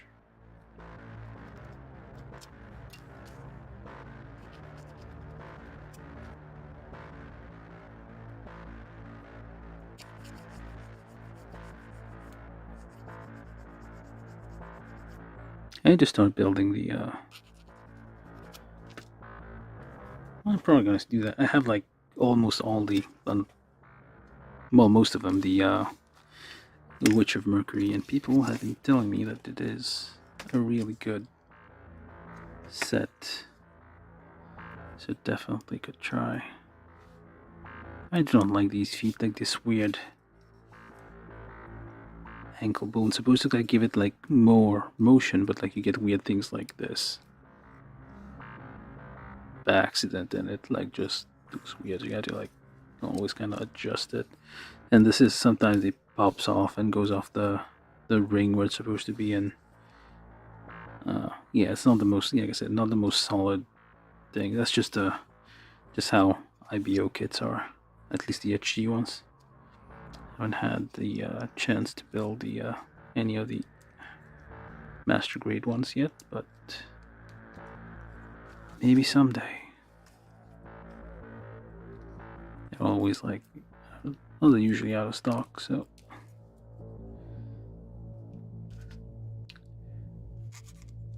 And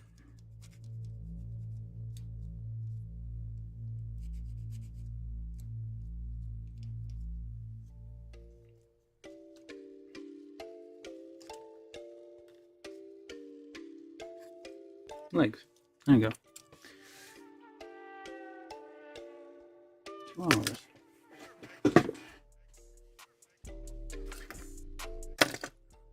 Most of it is just spent cleaning these parts. We didn't use this. Oh, we are going to use this right now.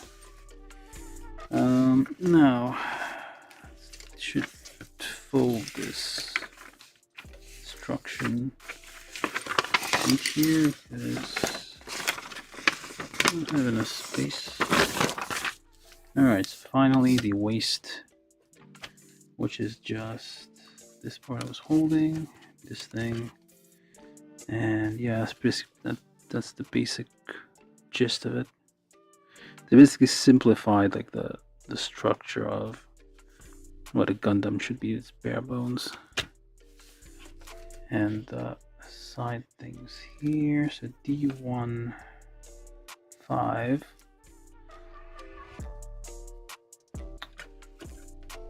D15, which is this one. It's at a weird angle. Try to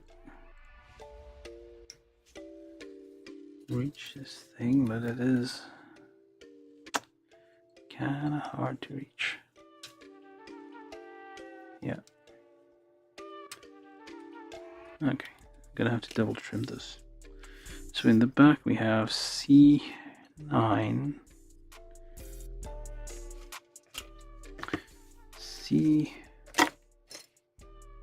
where's C? Okay. C9. Okay.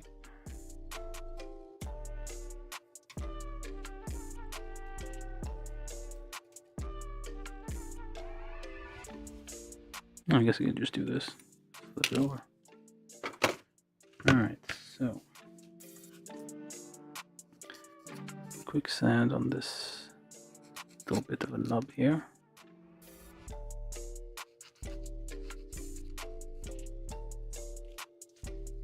This one, need to double trim these because they were kind of weird, hard to reach spots there.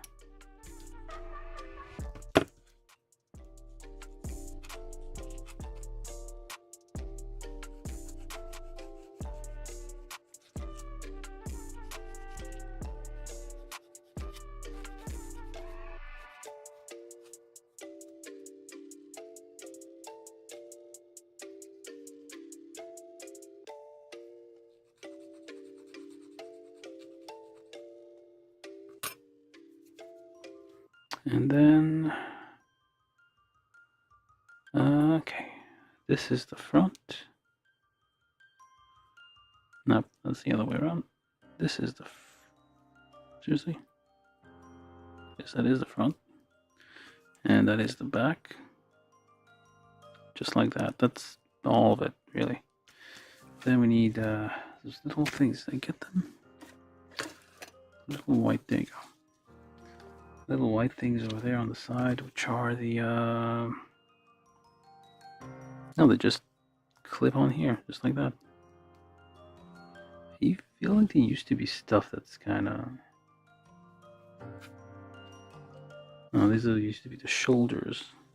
They don't do those anymore. Yeah, there's a bunch of leftover parts from like the usual bones of the IBO kit here that can use for other stuff, I guess. I doubt that I'll ever get the chance to do that though. So, oh, they're supposed to be on the other way. Okay, like this. How is that even gonna, like so? And same on this side, like so. Alright, so we have this. Definitely needs a few dots of glue here and there, plastic cement to kind of fix these in place because these are very loosely held on there. And they will come off if you're not too careful. Okay, so let's do the first assembly because we finished. Where's the head? What the hell head roll off to? Oh, there it is, hiding. Okay, so we start with the legs because they tend to wobble more. So you do this and that here, and that's one. Then I am missing something.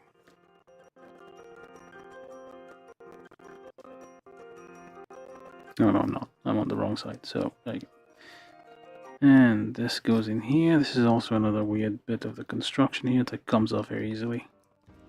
We'll talk about it more in the review portion of the show later on. And then the one arm here. And then another arm there. And finally the head. And the head doesn't look too bad. Minus this weird thing. I mean, if it was just like a white piece without the ears, it would look better. But not too bad. And white Gundams need horns. Look at that. Skeletal feel. I mean, its head looks like a skull, and the rest of it's like ribs, bones, what have you. Yeah, it's like an undead kind of thing. It's kind of the theme of it. Yeah, demons. This was 71 or 72 in the Arthgoedia. I don't think that's a ranking though. That's just a number. They keep those demons in the codex. Or maybe it is a ranking. I don't know my demons. Alright. So yeah, there you go. This is like the naked build. Now for the interesting part. Well, actually, some of the less interesting parts first. First we do the weapons, which is all the C's. So I don't need these anymore, I think. This is the 1, the 2 is a little bit piece left here. So what I'm going to do is just going to nip everything. And... oh, does it have a beam weapon? It does have a rifle. Wait, is that a rifle or just a weird looking sword?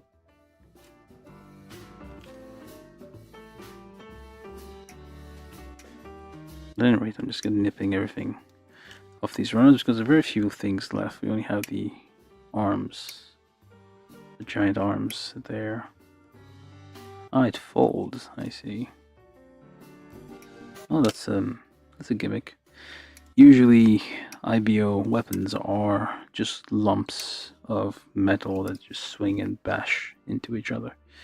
They don't really. I mean, and their guns are like not beam rifles or any kind of energy weapons, because I think in the story it's like they use types of armor that they use kind of are immune to beam weapons because they were originally used as some war against the evil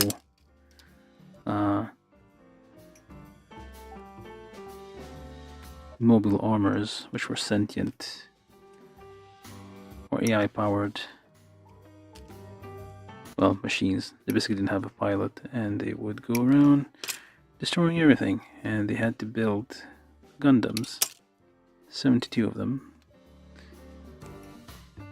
which would destroy, like eat away at the lives of their pilots or something like that as you piloted them, because you had to like have an operations where you get stuff inserted in your spine and spleen, maybe, I don't know, and that would allow you to pilot these things as if it were your own body. Okay, so C1413 goes on to this two things here. C10, wait a second.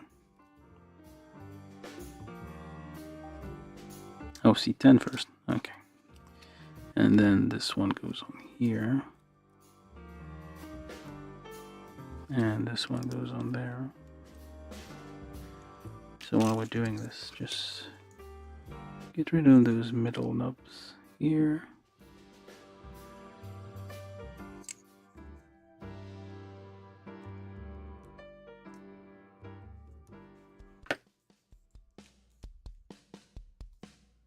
Yeah, fit isn't too bad. I mean, the weapons they had a certain aesthetic to them. They were not high-tech. They were just like swords and just like huge. Basically going low-tech to fight the higher tech mobile armors. The only way they could win, because, and I guess the philosophy has like stayed after that.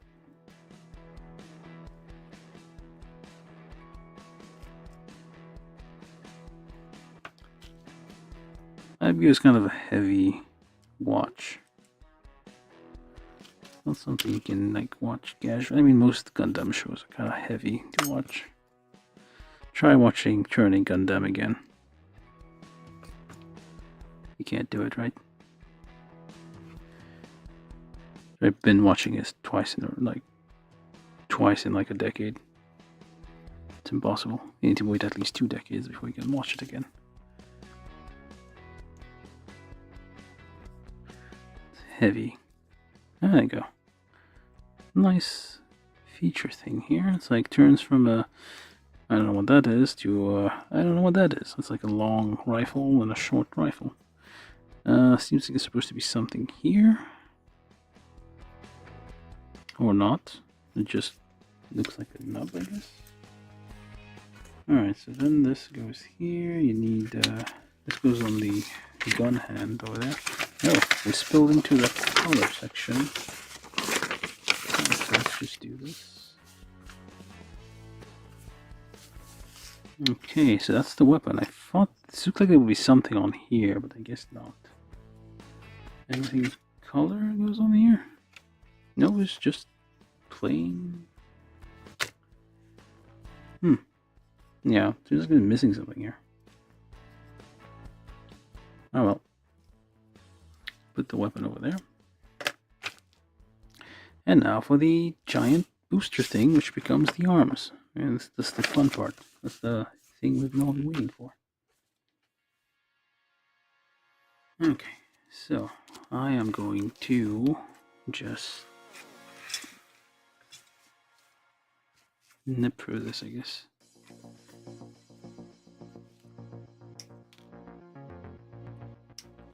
This is somewhat of an old kit. I feel like this has been the plastic has like weakened a bit or warped a little bit. Well, they usually just warp a little bit when they cool down, so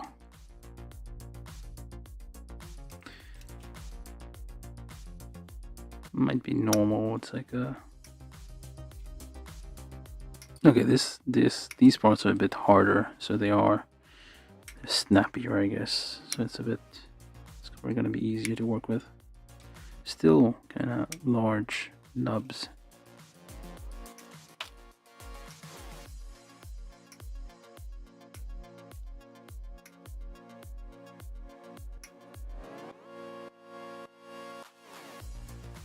Hard to reach spots there.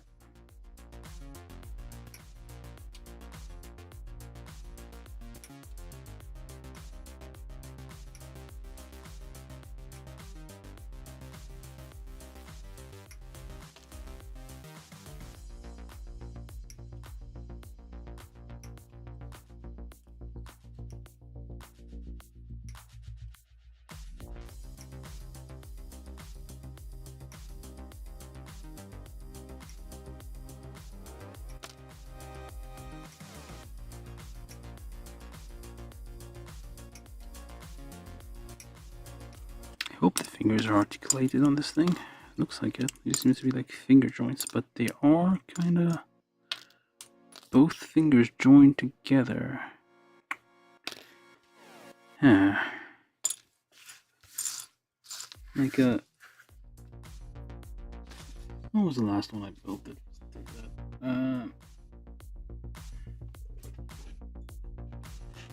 The one from Rikungista G, the guy had like giant backhands and each fingers were like separate, so if they managed to do that, how come this one can't? Yeah, it was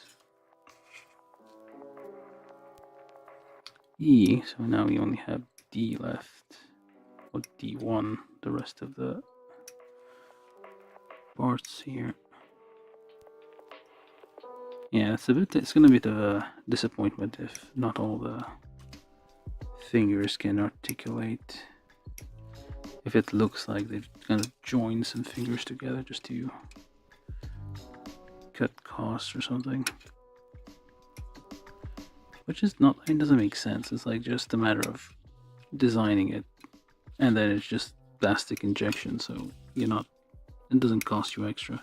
There might be some consideration on like how you're going to design the mold and whatnot, but it is not, should not be. I mean, you can easily do it. There's no reason not to do it. So I just put this in the middle. Okay.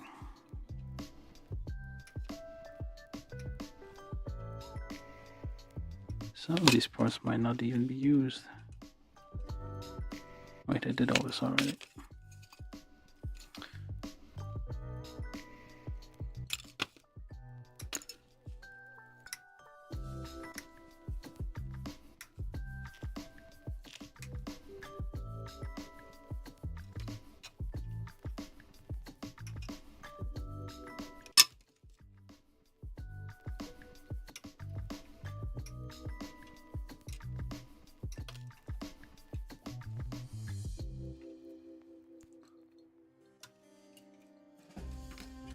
Alright, so that's all of it.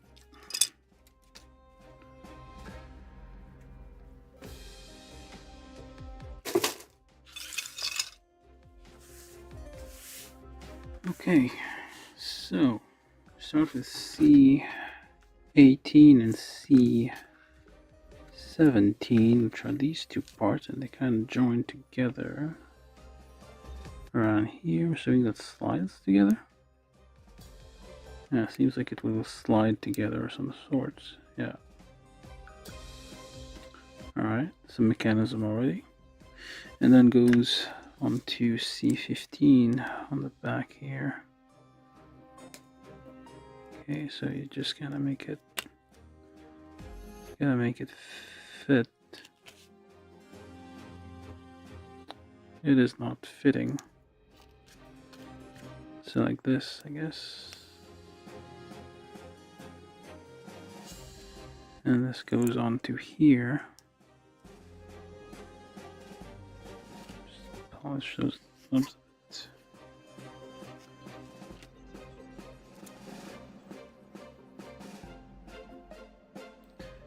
And then the other one over there goes on top and locks it in place. Use this to press these down. Okay, so it kind of locks in a little bit.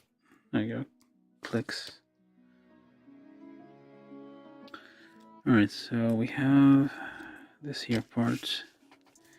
And now E4 and E2. Yeah, it looks like the fingers either. Yeah, it definitely looks like they cheaped out on the fingers a little bit. Alright, so then I think it was in here. There you go.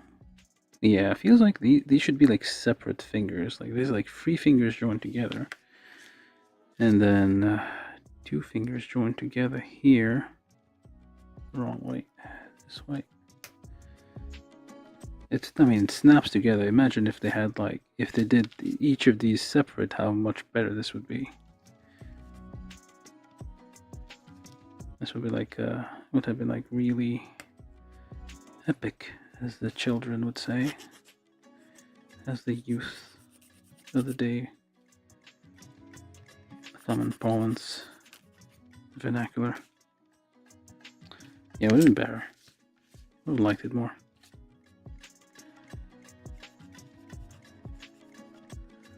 At least I have the guy on, and I do have that Thunderbolt kit that I have to build at some point that has the giant hand. Thunderbolt ones, see, I haven't built one yet. I just collected all the kits, but I am looking forward to it whenever I find them again in my pile. It's all mixed up right now. Eventually I'll reach one. This whole journey is like me trying to like basically do some cleaning and get rid of some piles of kits that have been accumulating for years. So make sure like the hollow part is, there we go. Yeah, it's hollow on the hidden side, I guess. So we have 2 fingers and 3 fingers. So yeah, you could have had so much better, like if this was all separate. Actually, should I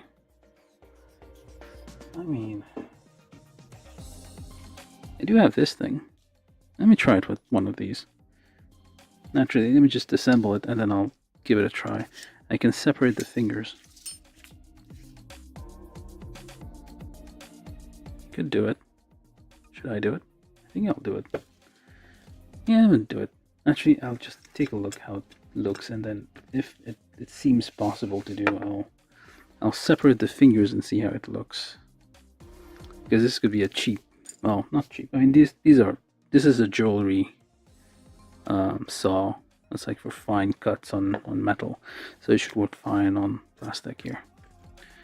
So we take these, I guess, and let me see if it isn't gonna work. So if I do this and I do this, yeah, it should work. It won't be able to like fan out, but at least. So if I do this, I need something to support it. Do I have a piece of wood anywhere? So we're doing this live. I just decided that I would separate those fingers. If you're watching, in for a treat. So do subscribe. Okay, so basically I'm cutting these, separating the fingers, and we're gonna see how it looks.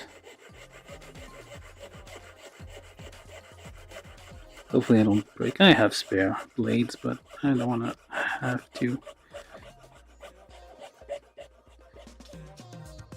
It's getting a bit stuck. Oh, the plastic kind of melted.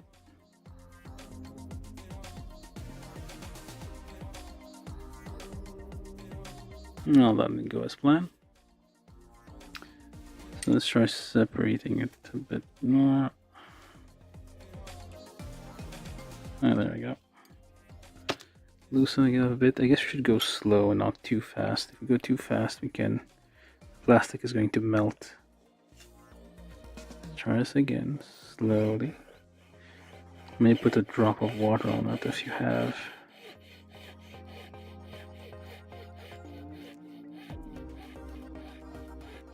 Just go slowly.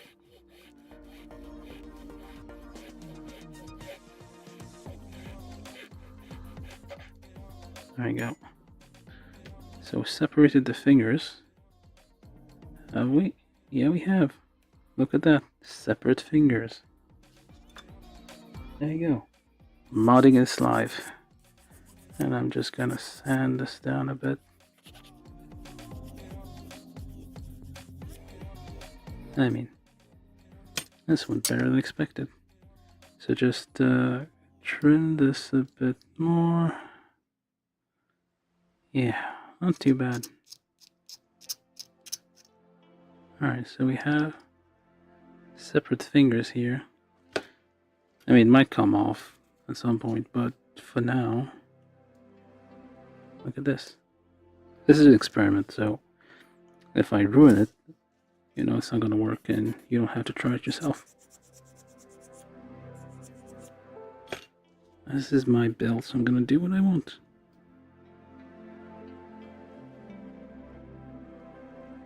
So get this off. Yeah, separate fingers now. So if I do this on this side and this on this side, so basically it's now separate fingers. Cool. It might not be as like, yeah, so you have like separate fingers. This is probably going to look a little bit weird, but I'll take it. Alright, so I'm going to do the same thing with these ones. There's 2 cuts on this.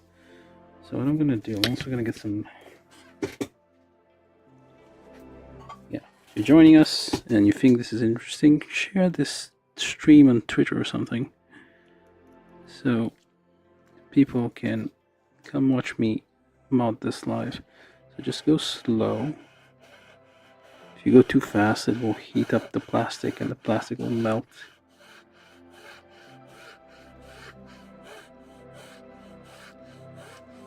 Try not to divert. This is just water.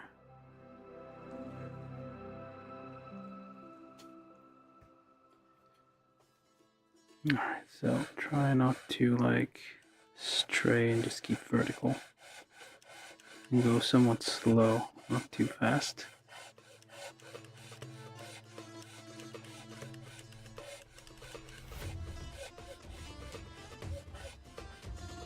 Once you reach like a midpoint, just like flip it over.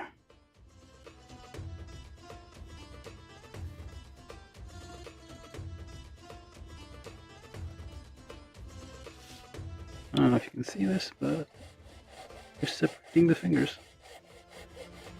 Because I do not like how to give us fingers joined together.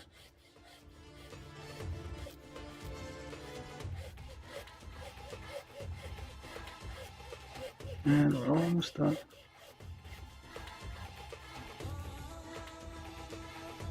It did it already.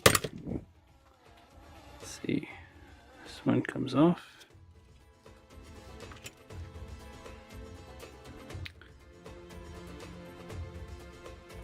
Oh, yeah, that's not the right one. Are you coming off or not? This one's separated, the other one is not. Probably should have done it like before I put these together.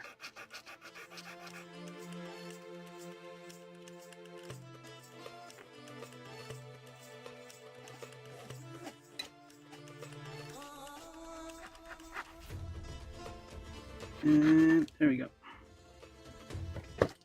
One finger done. Needs to be cleaned up a little bit, but yeah, it's a separate finger.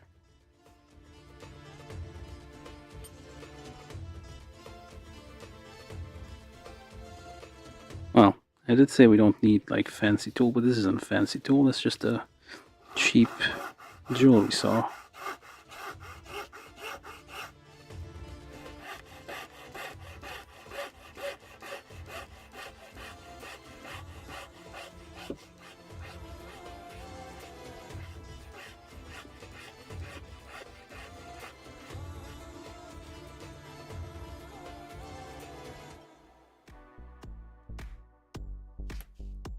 Careful you don't deviate. Some water on it to keep it cool. Prevent the plastic from lubricating a little bit, and also preventing the plastic from melting.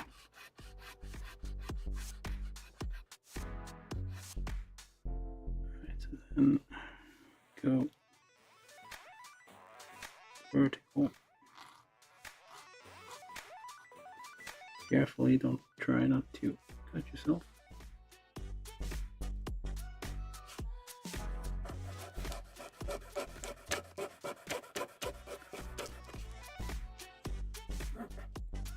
Oh, this came off of this one. There we go. 2 more fingers.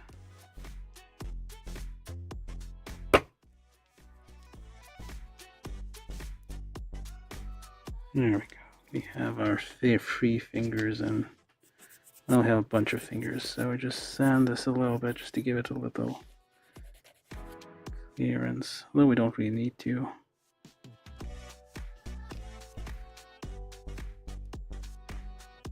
It has some gaps, but not too much. So this is the outside finger, this is the also outside finger, I think. We'll see how it looks, how it feels. If it's messed up, I'm not gonna do the other one. It'll probably lose some gripping power, but it'll look better. Okay, so find the middle part here. Just kind of clip it in here. There we go. And we just put this one in the middle. This one goes on this side. This one goes on here.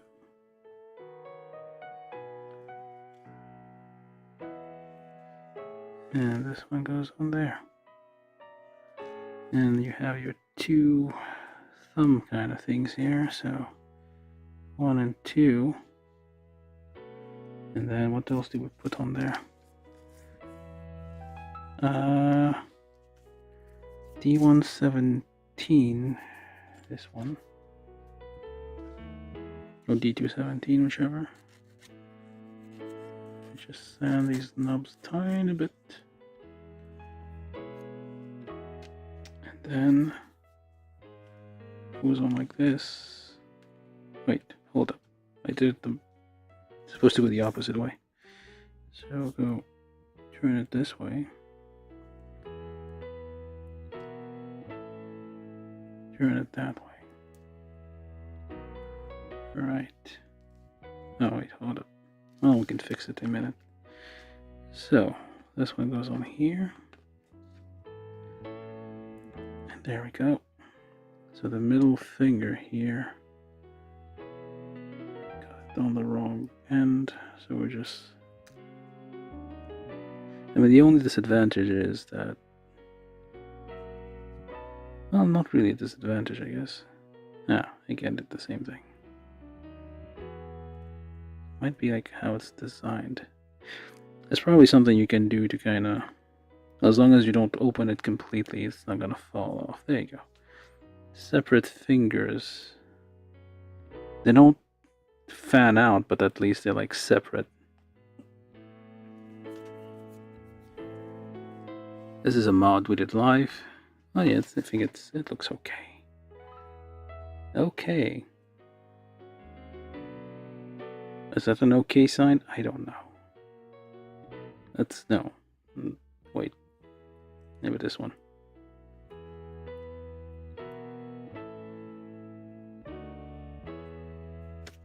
Okay, maybe like this. Yay, it can do a rabbit. Yeah, transform an HG kit to like a perfect grade kit.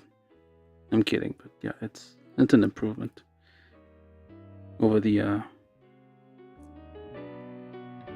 these thing here. So the only problem, I guess, well, it's not really a problem, but it would have happened either way. Like you can still kind of just pop these fingers out if they like pull out too much.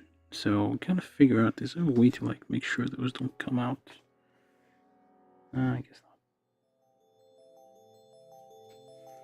not. Like these just pop out easily. These are the ones that are joined, but they, like, if you rotate them too much, they just slip off either way. So it's not, that is a design of it. It's nothing I can change unless I kind of add something to kind of,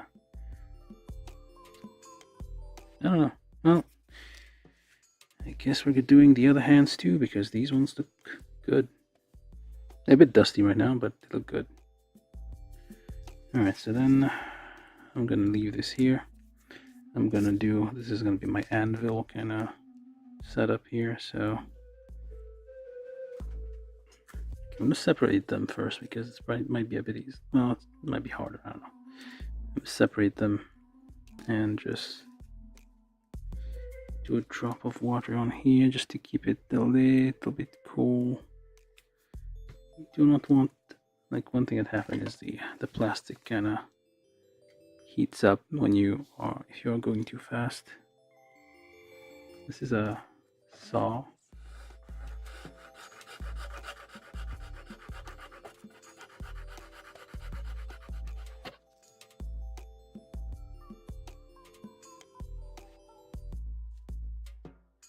Try not to deviate. The worst thing that could happen if you go, okay, that popped off. That didn't go too far. Try not to deviate. The worst thing could happen is like you cut them and the fingers are all lopsided. I'm thinking that to myself probably. Nobody's gonna do this. And also try not to, these saw blades are very thin and will break. Okay, so separate, there we go. So we have 3 fingers. Yeah, if you're new here, please subscribe or leave a comment. Tell me if this is a good idea or bad idea. Give it a like, the usual. I'm modding these fingers on the Dantalion HG 1:144 scale Gundam IBO kit here, because I do not like how the fingers are all stuck together. I'm assuming they are not stuck together in the source material because it doesn't seem like it should be. Well, unless you're scared of saws, I guess you might want to look away.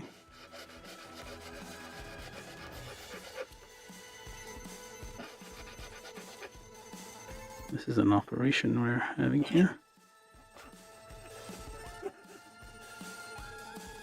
I probably should go closer. So I'm gonna hit the camera with the...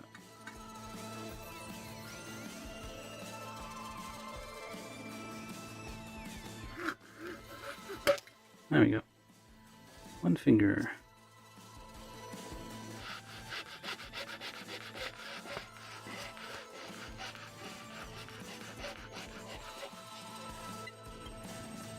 Sure you don't go too fast.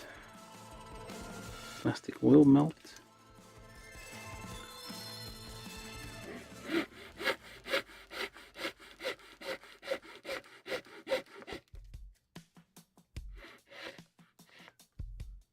Alright, I think we got all the way through. So far, we've done,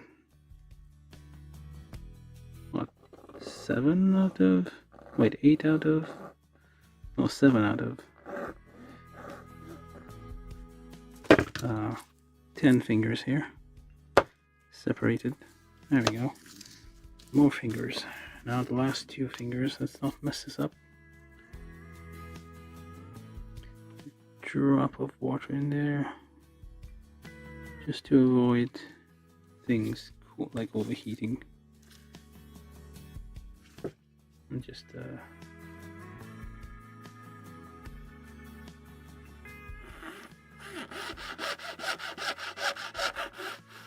don't go too fast, just slow and steady. So you keep it perpendicular and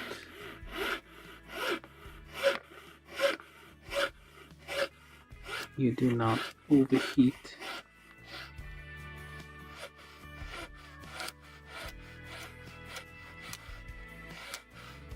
I think that's enough. Let's try separating those. Oh, maybe not. Yeah, I think we did it.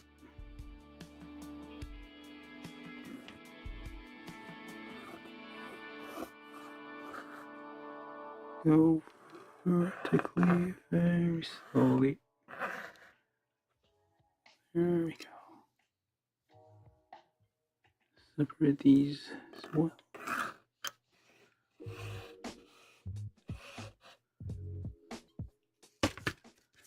See now. And there we go. All fingers separated.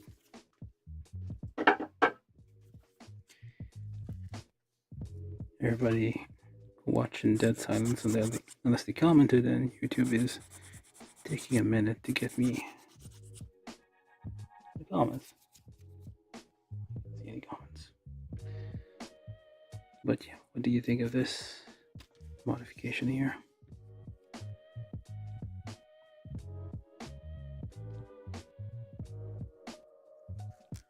So just clean the parts a little bit.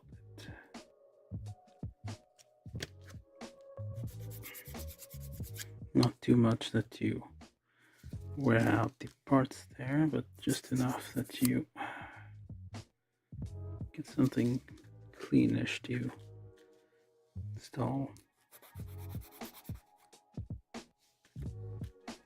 Just keep track which is the middle, left and right fingers there. And it should be fairly obvious. Just not gonna super clean anyway, so alright, so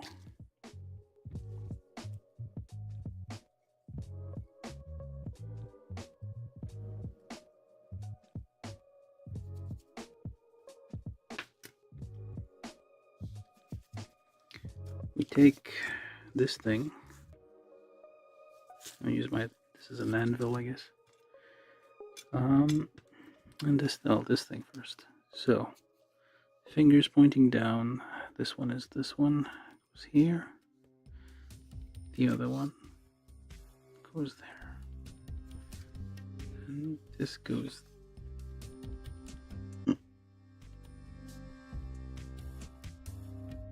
in here.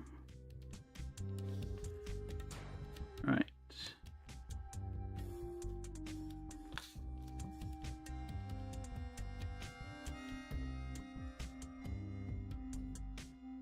There we go.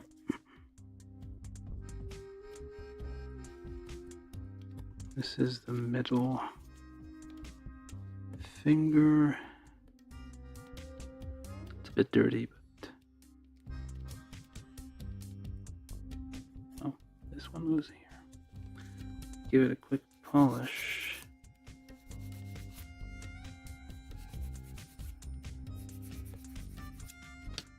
And trim off there's some stuff you can kind of slice off there. Oh, it's on the wrong way. There we go. Your stick in there, they're gonna help press these down. The last finger.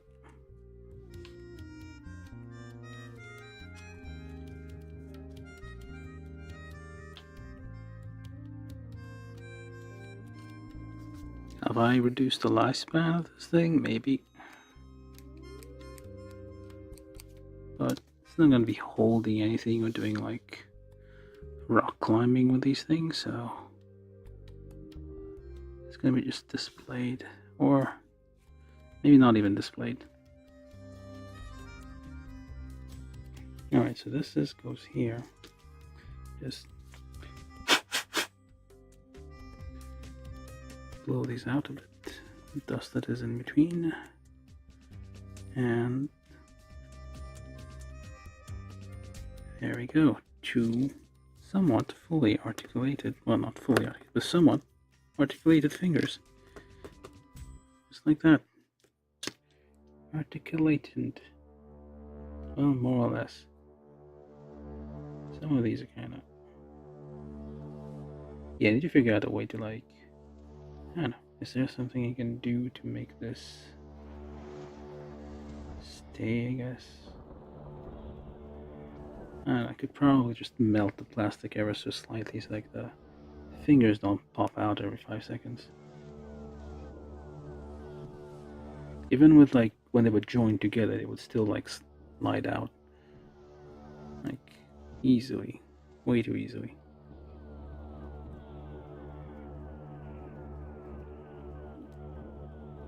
Yeah, probably need some stuff there. Yeah, but still, not too bad. Holds, yep.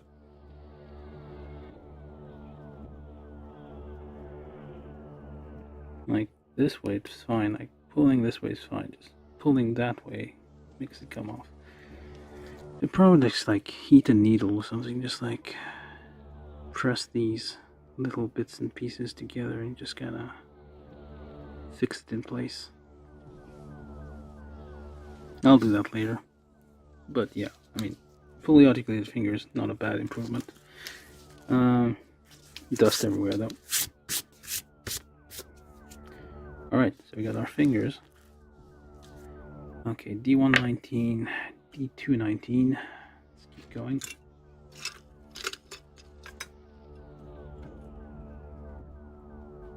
D119,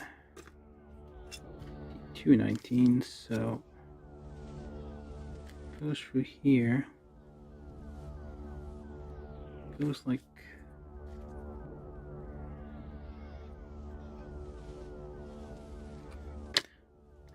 go back up a bit.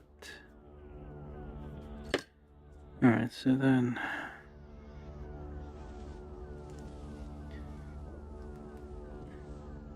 these needs to be, this is very tight. This probably needs to be pressed together a bit more.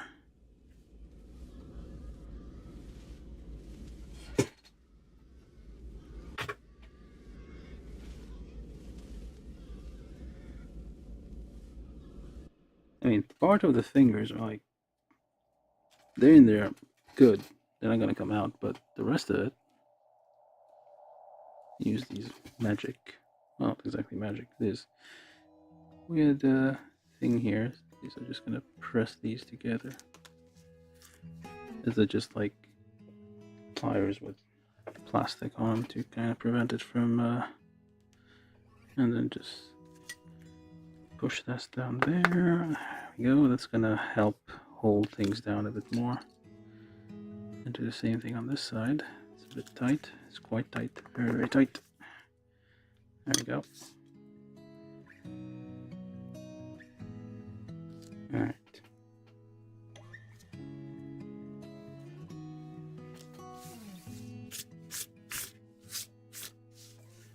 And then let's go here. So times 2. D110, D113. Okay, D110, D113. And this is also times 2. They're identical, so what are you even? Alright, so D110, D113. So this, get rid of the nub here that is interfering, and D110, again, same thing, little nub on the back as well.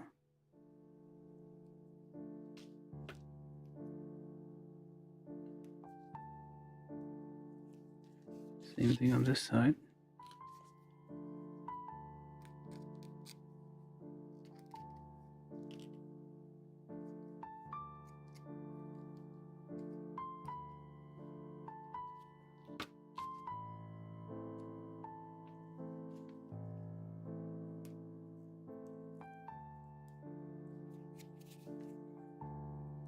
Now, D126, D112, 26.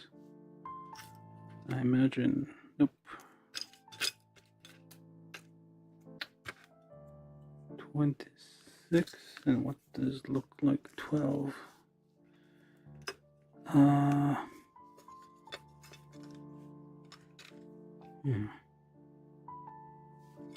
D112, where are you? Oh, D126, these are the flaps here.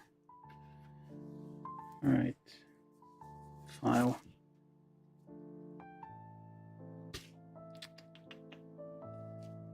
Where did I just put it?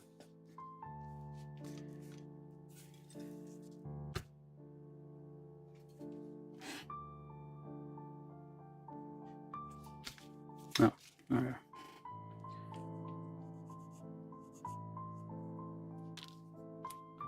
Just do a quick clean just for aesthetics.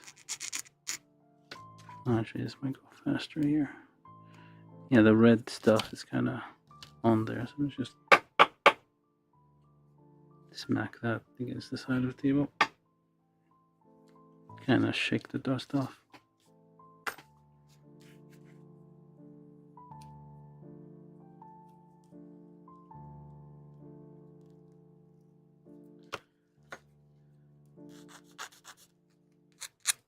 Alright, so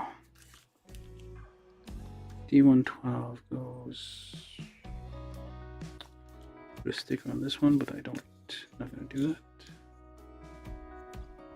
This is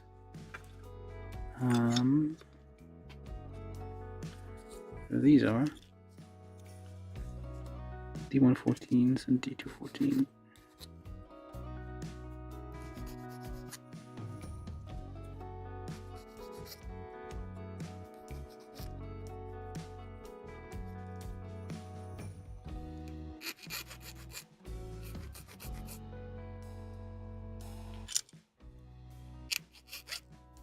Always in weird positions. Okay, so we take this part looking thing, you slap it on here, like so, you slap that in the back, like this. Hey, it is symmetrical, there's like probably something that's not going to be used here. So then this one goes on the back over there. Yeah, they're designed to be symmetrical. There's even an unused thing here, so go like this, go like that, wait up. Guess the longer part towards the thing. The longer part here goes towards the longer thing.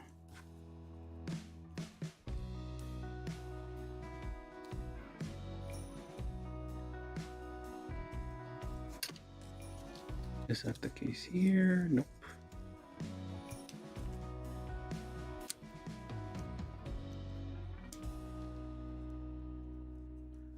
And there we go. Yeah, the longer side goes towards the longer part there. I'll just slice off these nubs.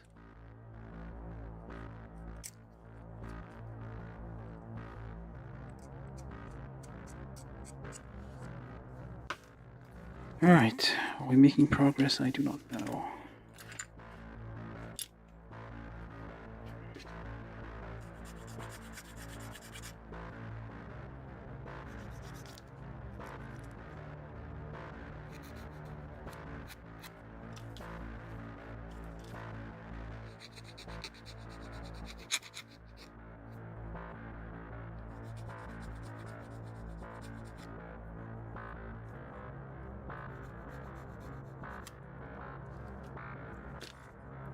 So, holding it like this, actually like this, or either like this. 2 goes here, so 2 goes here, or does it like so, or like so? Like so it seems. Alright. Same thing on the other side, like so. Some of those nubs are kind of annoying, but we'll just deal with them. So then, D1. Where's the other one? Oh, there it is. D1, D1, E9.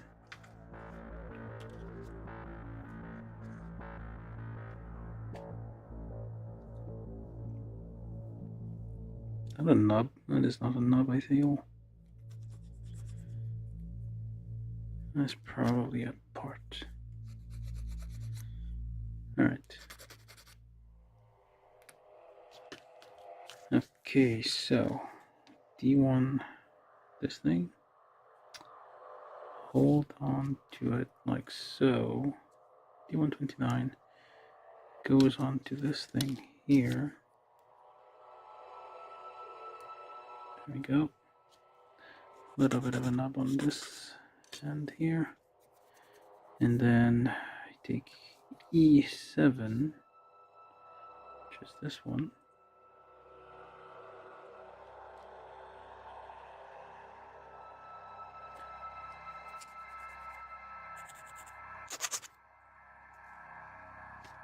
E7 goes, does it slide? It does slide. There we go, E7. Same thing on the opposite side.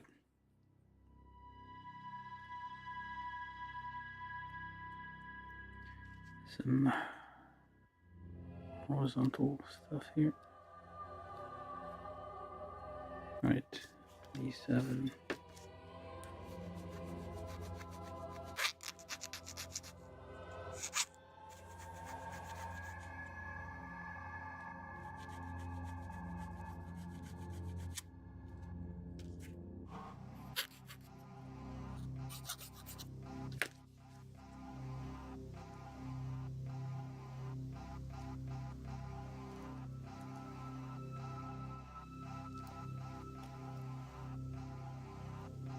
It was just kind of dumb.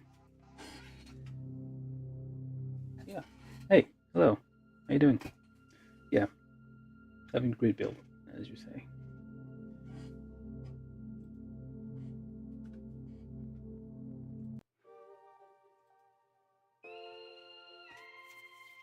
Right, so yeah, anybody else joining us, please subscribe. You know the drill, the usual. Trying to get to that magical 1,000 subscribers so I can qualify for monetization and I can have these kids pay for themselves. Wait a second.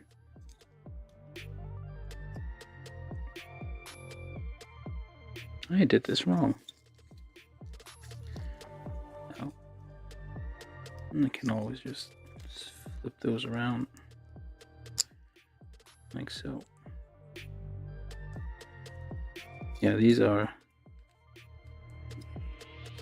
Ironblood Orphan parts. They tend to be somewhat loose fitting. There we go. That thing was on wrong. So we'll just swap this around. Because the whole thing was on the wrong end. Alright, so there we go. So this is, one of them is left, one of them is right. I don't know which is which. And then we have this, actually this one. It goes in nothing right now. Okay. So, large, huge arm pieces there. Oh, this kind of thing slides in and out, it seems. Just take care of these little nubs here. Or I feel there's no nubs really to be taken care of here.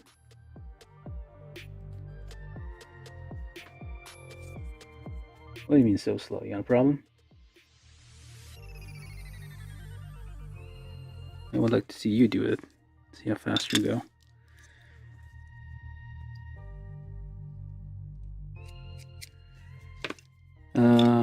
Anyway.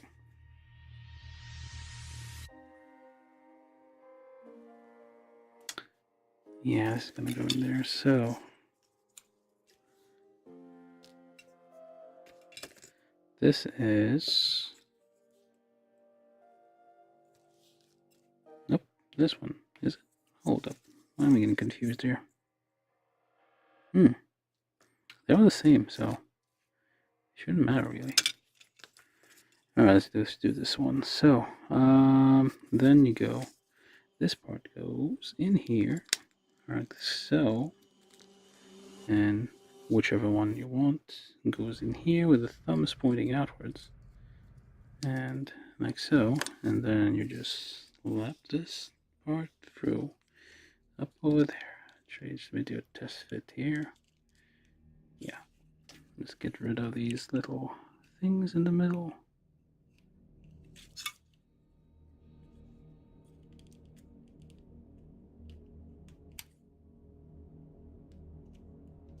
Yeah, if you subscribe, maybe I'll go faster.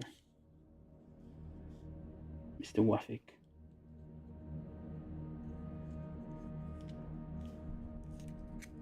Who knows?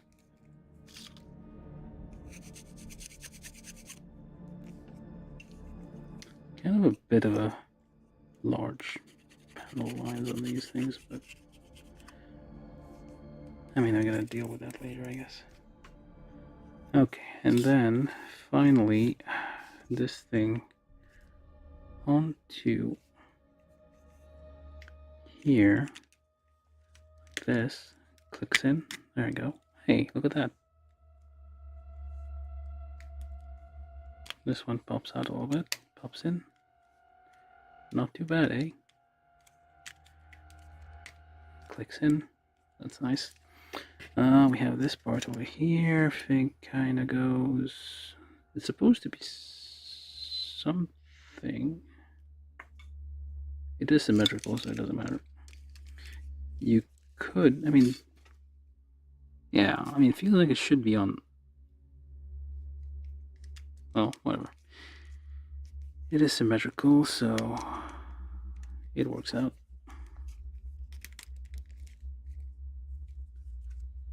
So then that is one of the giant arms done. We're almost done with the whole thing.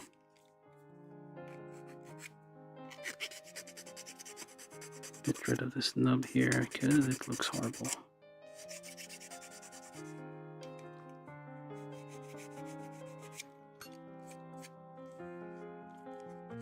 Alright.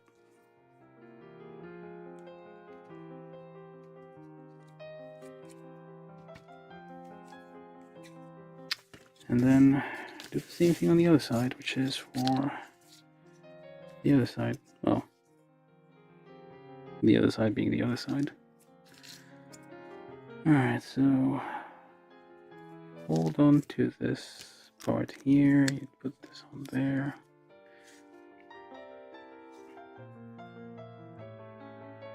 I mean, it doesn't matter really. Yeah.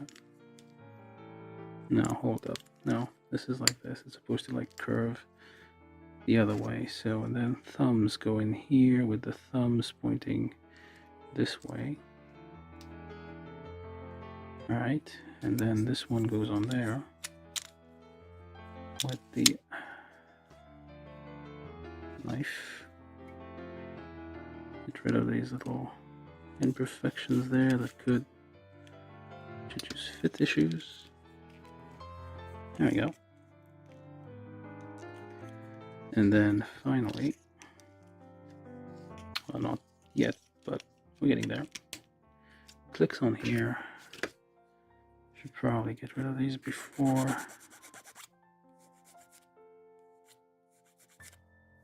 I assemble them. And there we are.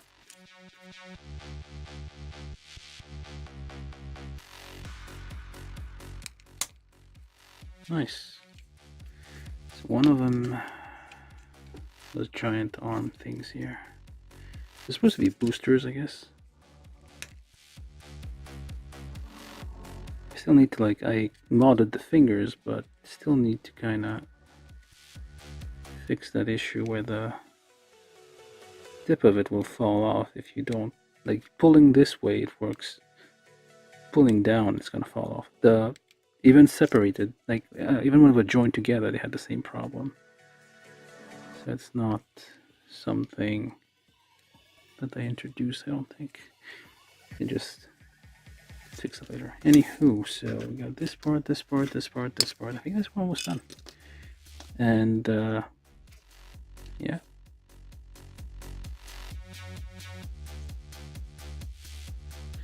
Sand those a little bit just to make the fit smoother.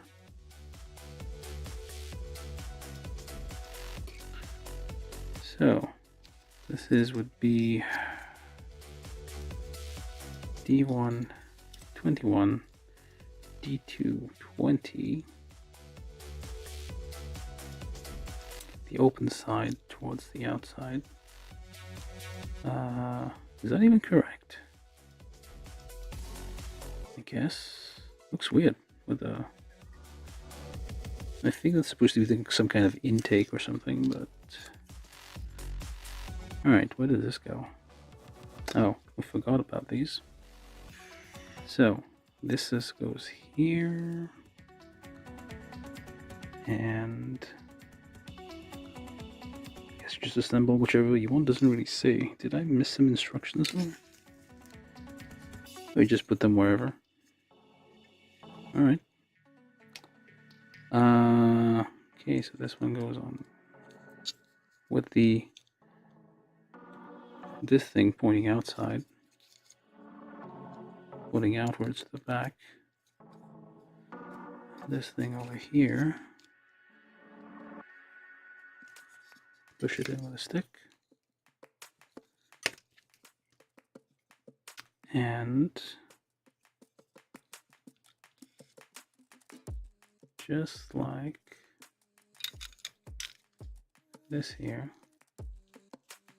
Is there anything here that I'm supposed to put, because there's a big hole right there? I don't think so. That's where we've run out of parts basically, so that's the last of it.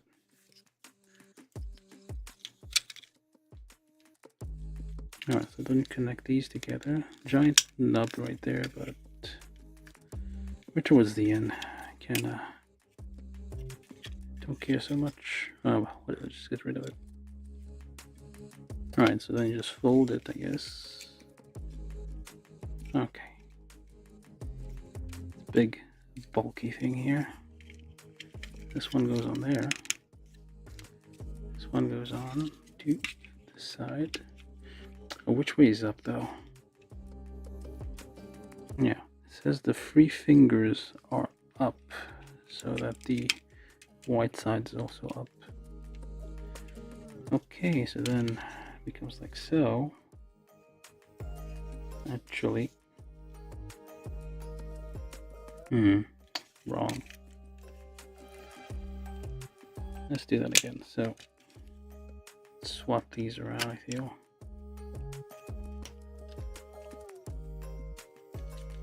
The mistakes were made doing this live. So sometimes we might not get it perfectly right. Hold up. So it goes like this. It goes like. There's a big open hole here, which kind of bugs me out a bit. To be honest, I think this hole here is kind of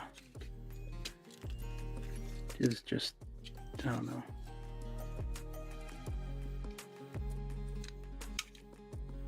Wait up. There we are. Nope, still wrong.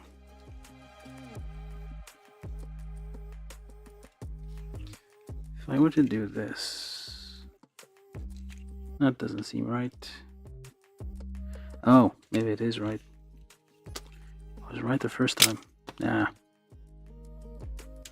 Okay, let's try this again. So we're like this, and yeah, it was correct the first time. So this actually points towards, yeah. That was looking weird, but no, it was correct. All right.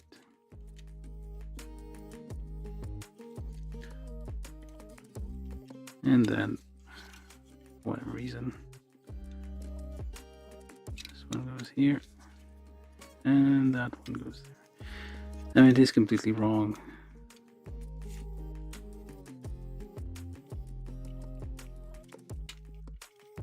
There we go. So then you open it, you slide it open all the way, click it, and you bend it, and it looks weird. Yeah. Probably did right the first time, but with all these swapping around,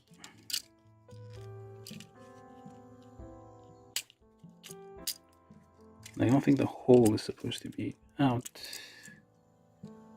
in there. It's supposed to go. Okay, what the hell? Hold on, let's just think about this for a minute. Let's remove these because these might be confusing the issue. Hold it like this. This one goes on like this. And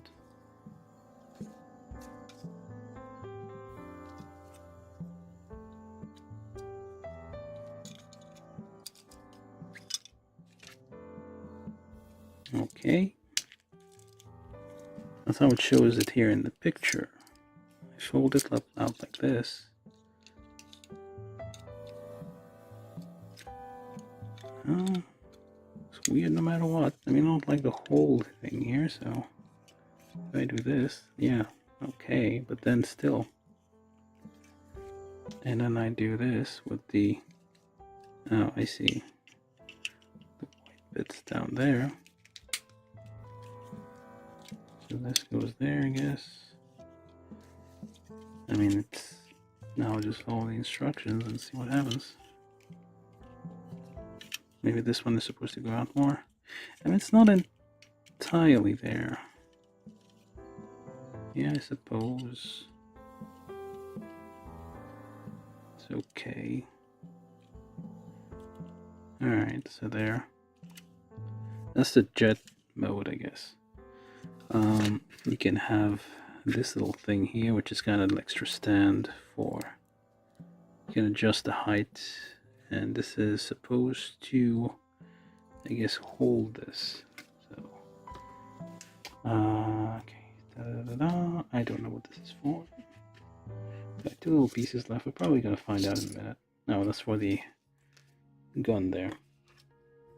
If you're using it as a, well, if you're using it as a gun, it's like this. But if you're using it as a, hold up, there. Yeah. If you're using it as a gun, it goes like this. But if not, you can remove it and just use it for something else.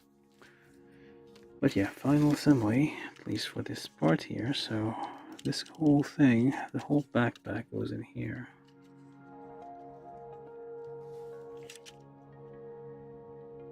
Yeah, okay, the white section here is actually downwards. It doesn't go in all the way, it seems. It's a bit of a ridiculous fit. So, and then you have this parts here, which kind of just hooks into the back of the white bits here. There's like little slots here you can fit. And then, there you go. And that is actually not all the way. Let's go up to here.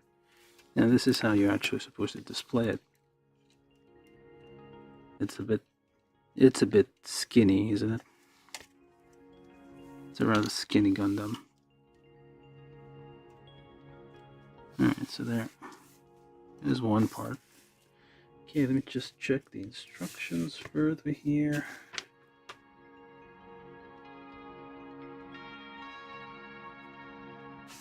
There's gonna be, okay, this is like one form of this thing.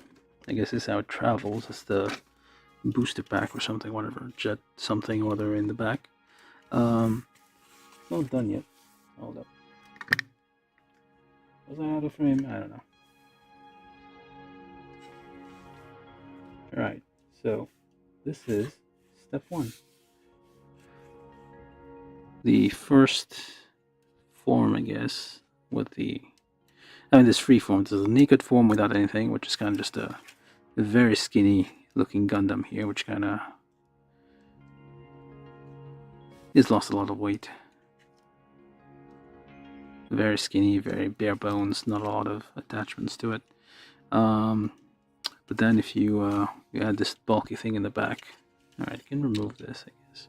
Then the other transformation mode you have is, okay, so we push this in. Now hold up. Move to the opposite side. Alright. Oh, we're supposed to swap them. There's two modes. Hold up. This is interesting. So it says move the opposite side as well. Okay, and then remove this. That's why it was a bit confusing. I don't think I can mod this. Oh, I see. So you remove those. So you have to remove those. Okay. So you cannot, if you want to like keep using the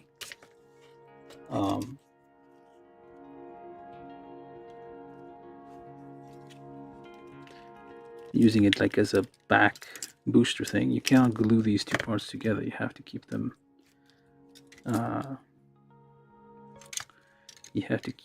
unglued. And can you go back? Let's see. Alright, so you unclip this somehow. There you go. Clip back in. I guess we can just throw this off if you don't need it. Like once you're done, I mean, you don't, yeah, just toss this off. Well, actually, no. I don't know if this is even going to be used at all. So what you do is you fold this like this. You fold the arm like that. Oh, the arms are like this. And then you actually...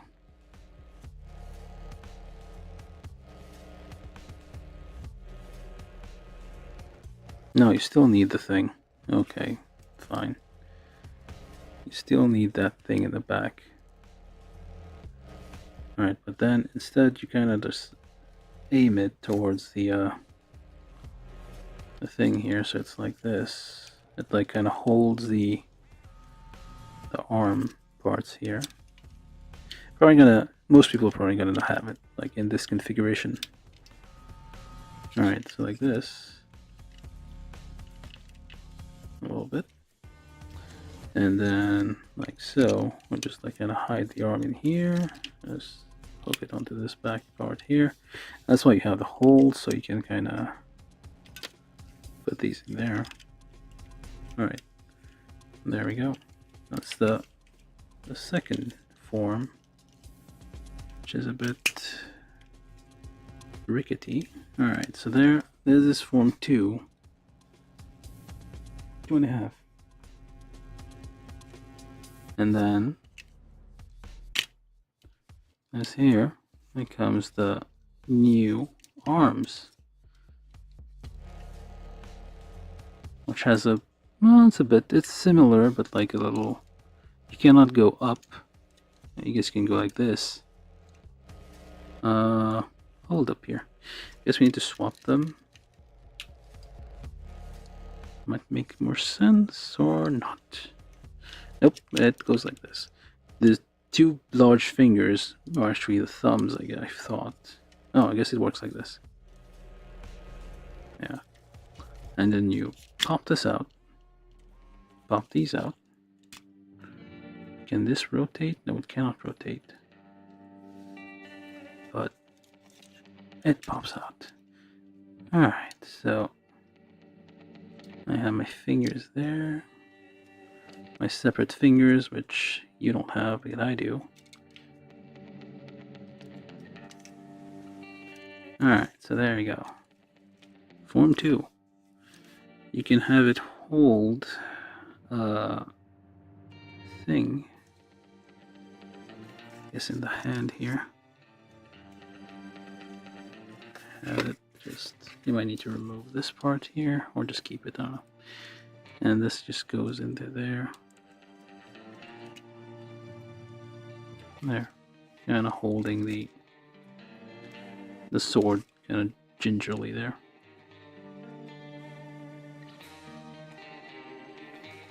Alright.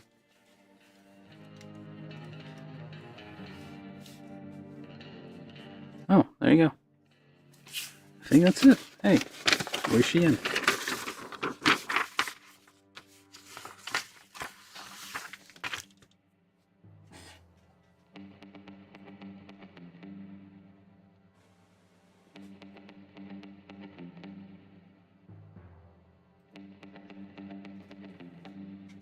Alright, yep, so we reached the end of this build. This is how it looks in the final form. It's probably the form that most people will have it. We'll keep it in. It's lost the sword, but we don't really need it. So, this was the high grade, a 1:144 scale build, live build of Dantalion, Gundam from, what's it called again? Ironblood Orphans. And wait, actually, can I pop this out? No, I guess you can kind of do this if you really wanted to kind of use it as an arm further, but okay, probably shouldn't. Alright, let's keep it here, just wiggle a bit. It has a nice skull face. Probably gonna ruin it if you put stickers in it. But it looks kind of like a skeleton anyway. That's a thing with IBO kits, IBO Gundams. Yeah, it has those huge arms. Not the biggest arms we've seen on a Gundam.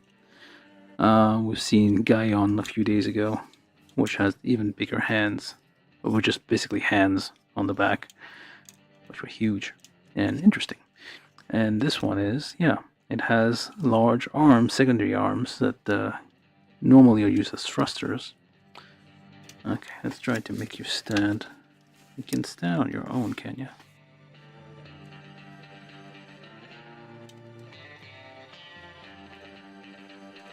looking all... What's up? It can do its thing. Yeah, that's alright. So, one of the things, because this is a high-grade kit, the fingers were joined together, but I modded it so that it's now separate fingers, and it still works, more or less. There's this little issue where, like, you have to, like, if you can pop the fingers out sometimes. I guess well, yeah. Like, if you're not too careful, the fingers will pop out. But that was also an issue when the fingers were joined together. Like, even if it was like this, it would still, like, slide out sometimes.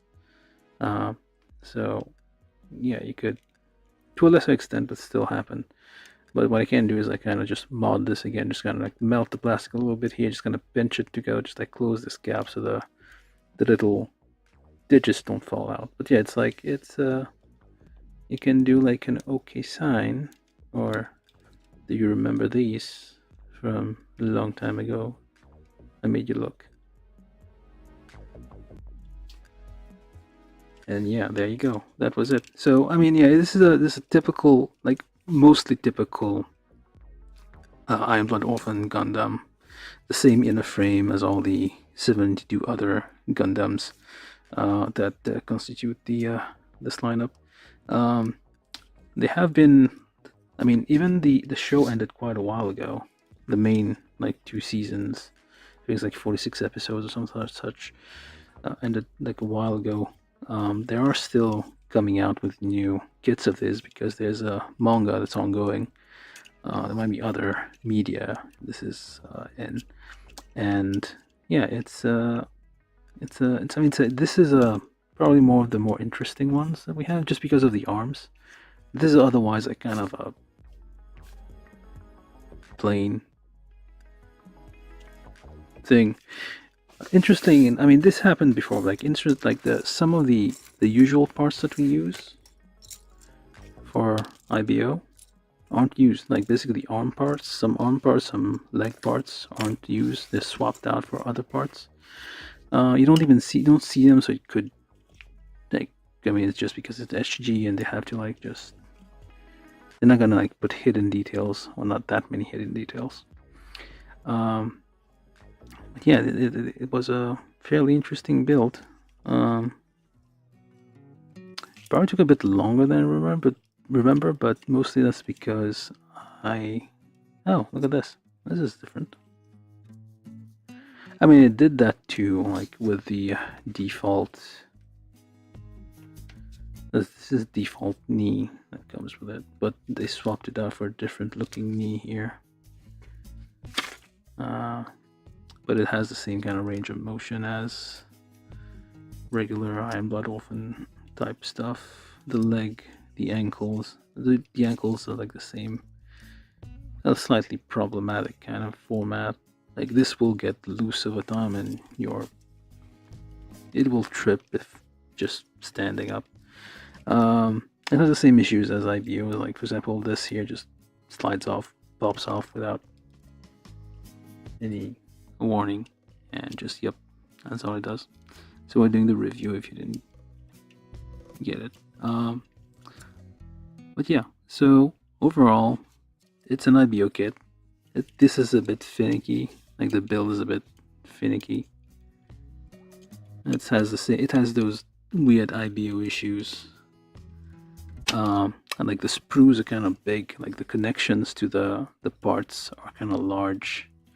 They kind of leave large marks afterwards, and you have to, like, work a bit more to clean them. There's one right there, kind of a large thing.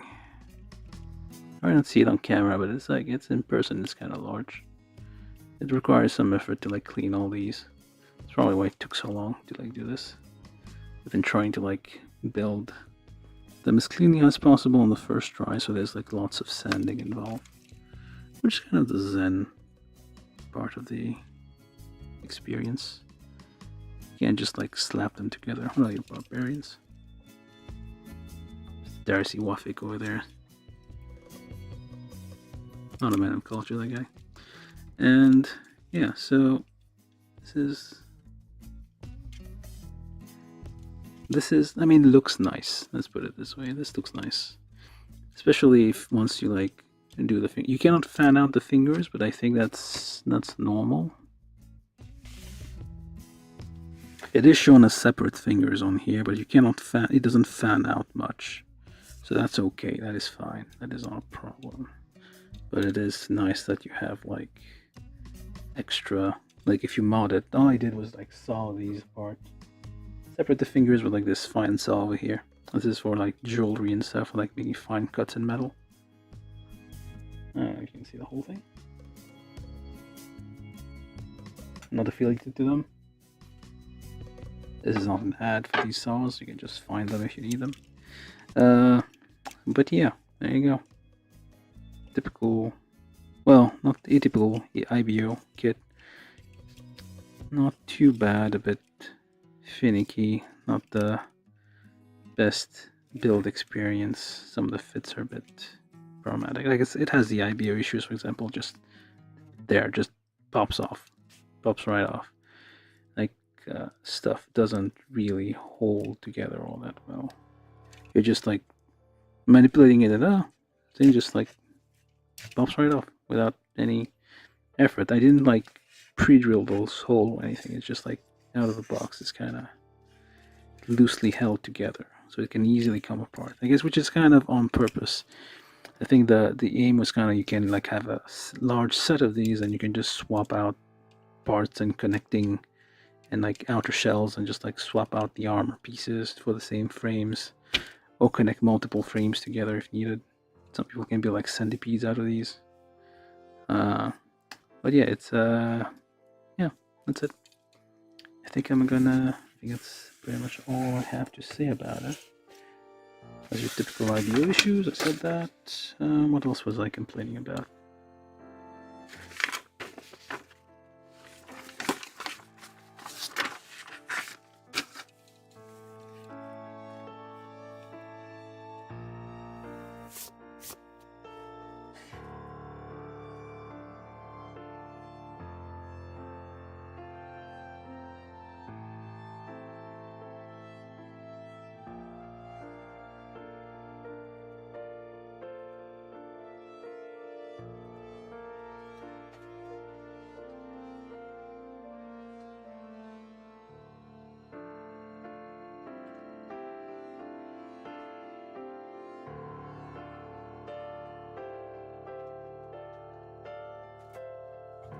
There's responding some troll over there. Okay. Now this doesn't go in all the way. That's pretty much it. Yeah, that's it, I think. I'll just clear it up. Let's try to get a kind of a parting shot here.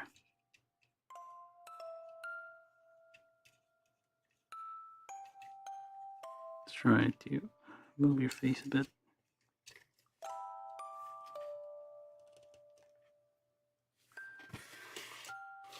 Alright.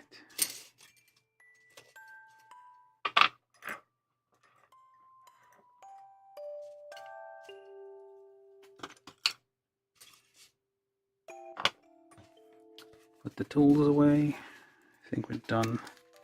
As usual, if you found this educational or arousing, I don't know, just subscribe, tell people about this channel, tell your friends about it, tell your enemies about it. Actually, tell your enemies about it, so apparently they find it slow. And then have them subscribe so I can reach this. So it also came with a card. I forgot to mention this. So this is like this was the first run, apparently, limited edition.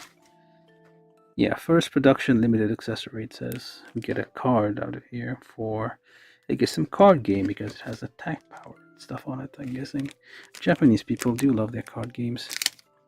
It has been told that they will not, like Japanese people, see a bag on the road, they will not pick it up, but if they see a Pokemon card, they will pick it up. That's, some people told me that. I don't know if it's true or not. But yeah, it's, you get a card with it. I guess they were doing some card game, some kind of like Yu-Gi-Oh kind of thing. I don't know what's a card battle kind of thing with it. Let me see. Can I do this? Yes, I can. Look at that. Oh, oh, oh.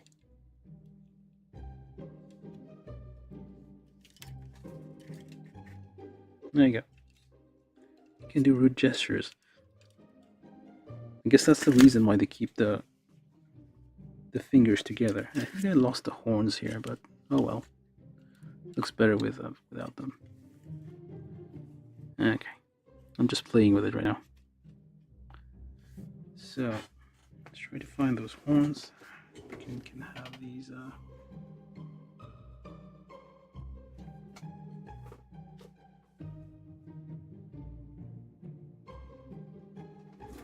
Is it worth buying?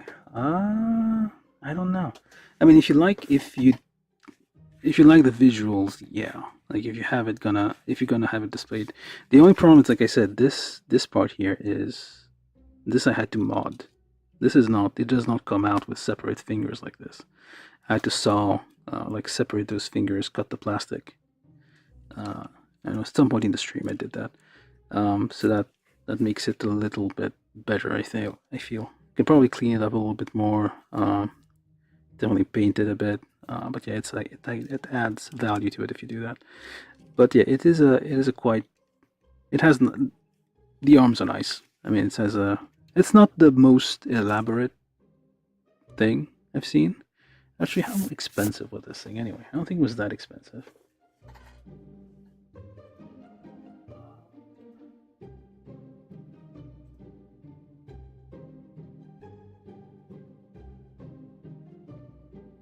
I'm just looking the price up, and they have this being slow for some reason. It's being Shakespearean over here, just like facing away from the crowd and being all shaking his fist like an old man at the clouds.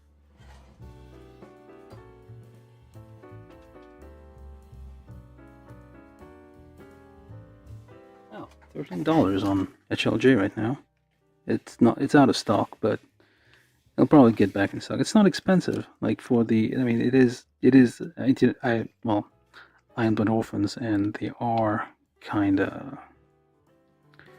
are cookie cutter kind of things. They all like standard inner frame, standard parts, just reuse the same rudder for all of them. So that's why it's so cheap. But it is. I mean, if you like the arms the way they are, I mean, it's not. It requires a bit of work to get it cleaned up and looking nice. The problem with these, they're a bit cheaper, like design, I guess. The sprues are kind of large, they leave like big marks that probably take a bit more effort. Some of the line's gonna show up a bit, so you will have to spend some time just like polishing these. And if you are so inclined, I guess paint over it so it hides it properly. That will make it look a bit better, I feel. But yeah, out of the box, like it is like there's been better looking HG kits before. Like out of the box. And there's been worse looking HG kits, let's face it. But yeah, it's for $13, not too bad. I guess you could, yeah, probably could get it. It does require a bit of care. Parts keep just popping off left and right here. Yeah, $13, $14, thereabout. I mean, right now, but like price probably goes up and down depending on availability. But it's not bad. I would say, yeah, worth getting.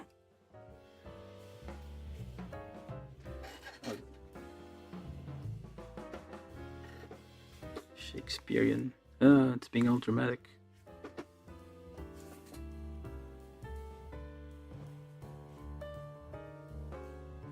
$100 on Amazon. Yeah, Amazon. Yeah, you shouldn't buy it there.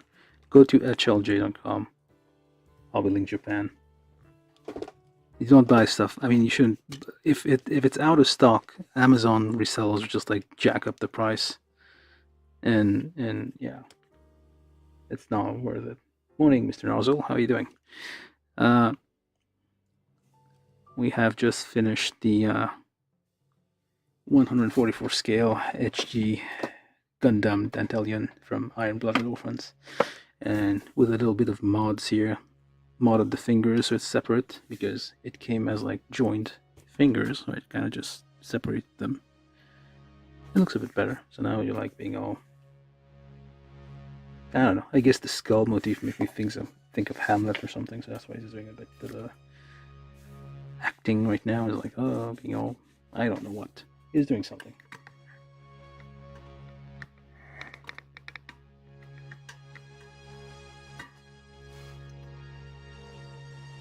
Not AliExpress. HLJ, Hobby League Japan. Those you can trust. They ship directly from Japan.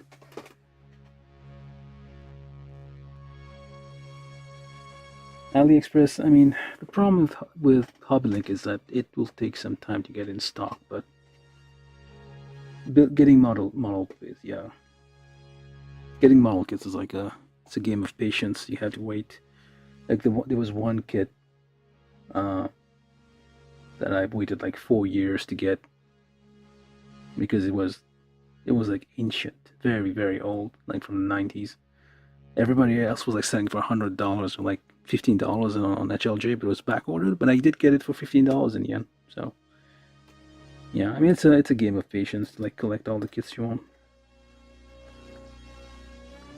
I refuse to like pay jacked up prices for my kits. I'm not gonna do that unless like it's really really rare and completely nowhere to be found and completely like discontinued kit.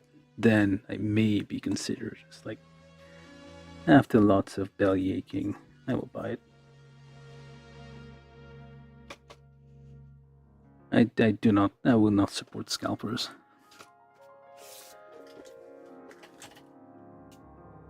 But yeah, I mean, there you go. This is this guy. They're being all Shakespearean and things. I don't know where the horns went, they fell on the ground. Yellow horns, but it looks better without them anyway. As this skull face. Gun placed.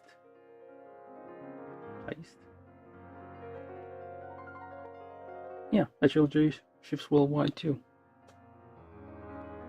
And the advantage is like they hold your kits for like 180 days, so you can like do a bulk shipment of like 20 kits at a time. Like huge boxes will show up on your front door one day. Use them like for most of the kits I own. But I have like 100, like well, at least hold on. I think I have like probably like 300 something kits I haven't built, just boxes.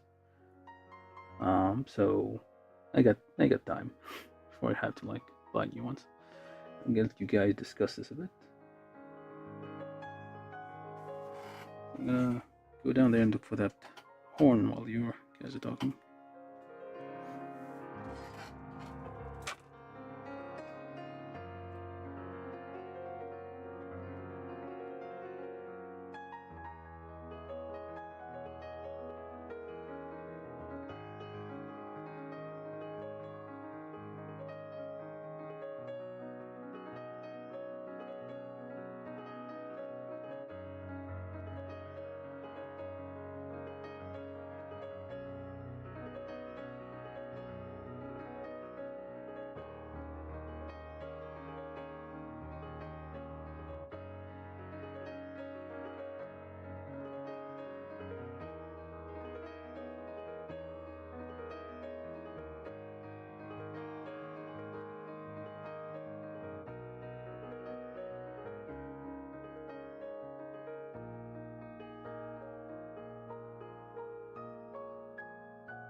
Yeah, I've been thinking of using AliExpress for like some of the master grade stuff.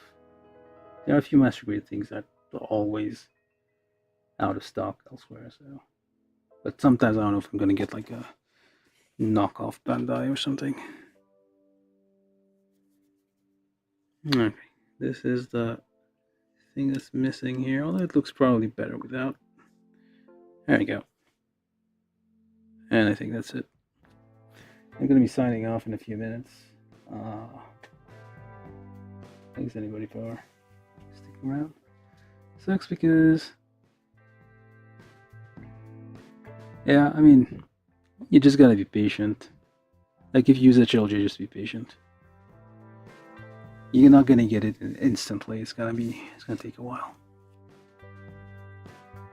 They do get in stock every now and then. Bandai will reprint old kits if there's enough demand.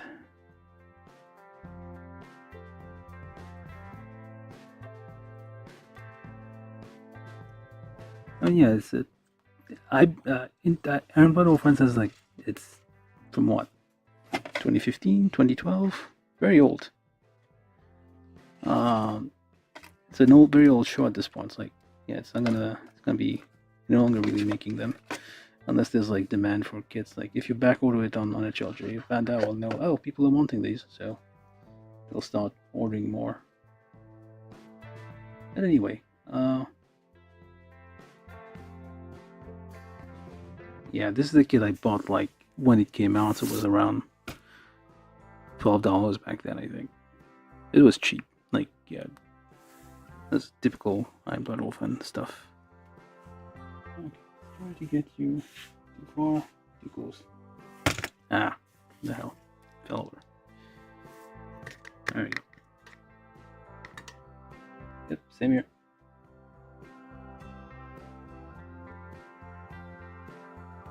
Goodbye. Thanks everybody for watching. Subscribe if you haven't. Tell your people about, tell your friends, tell your enemies. Actually, tell your enemies. They will. If you hate them. Okay. Bye.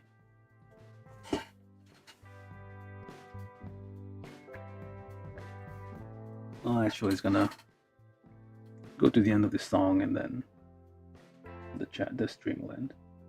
Goodbye. Have a nice night. Have a nice day. The usual.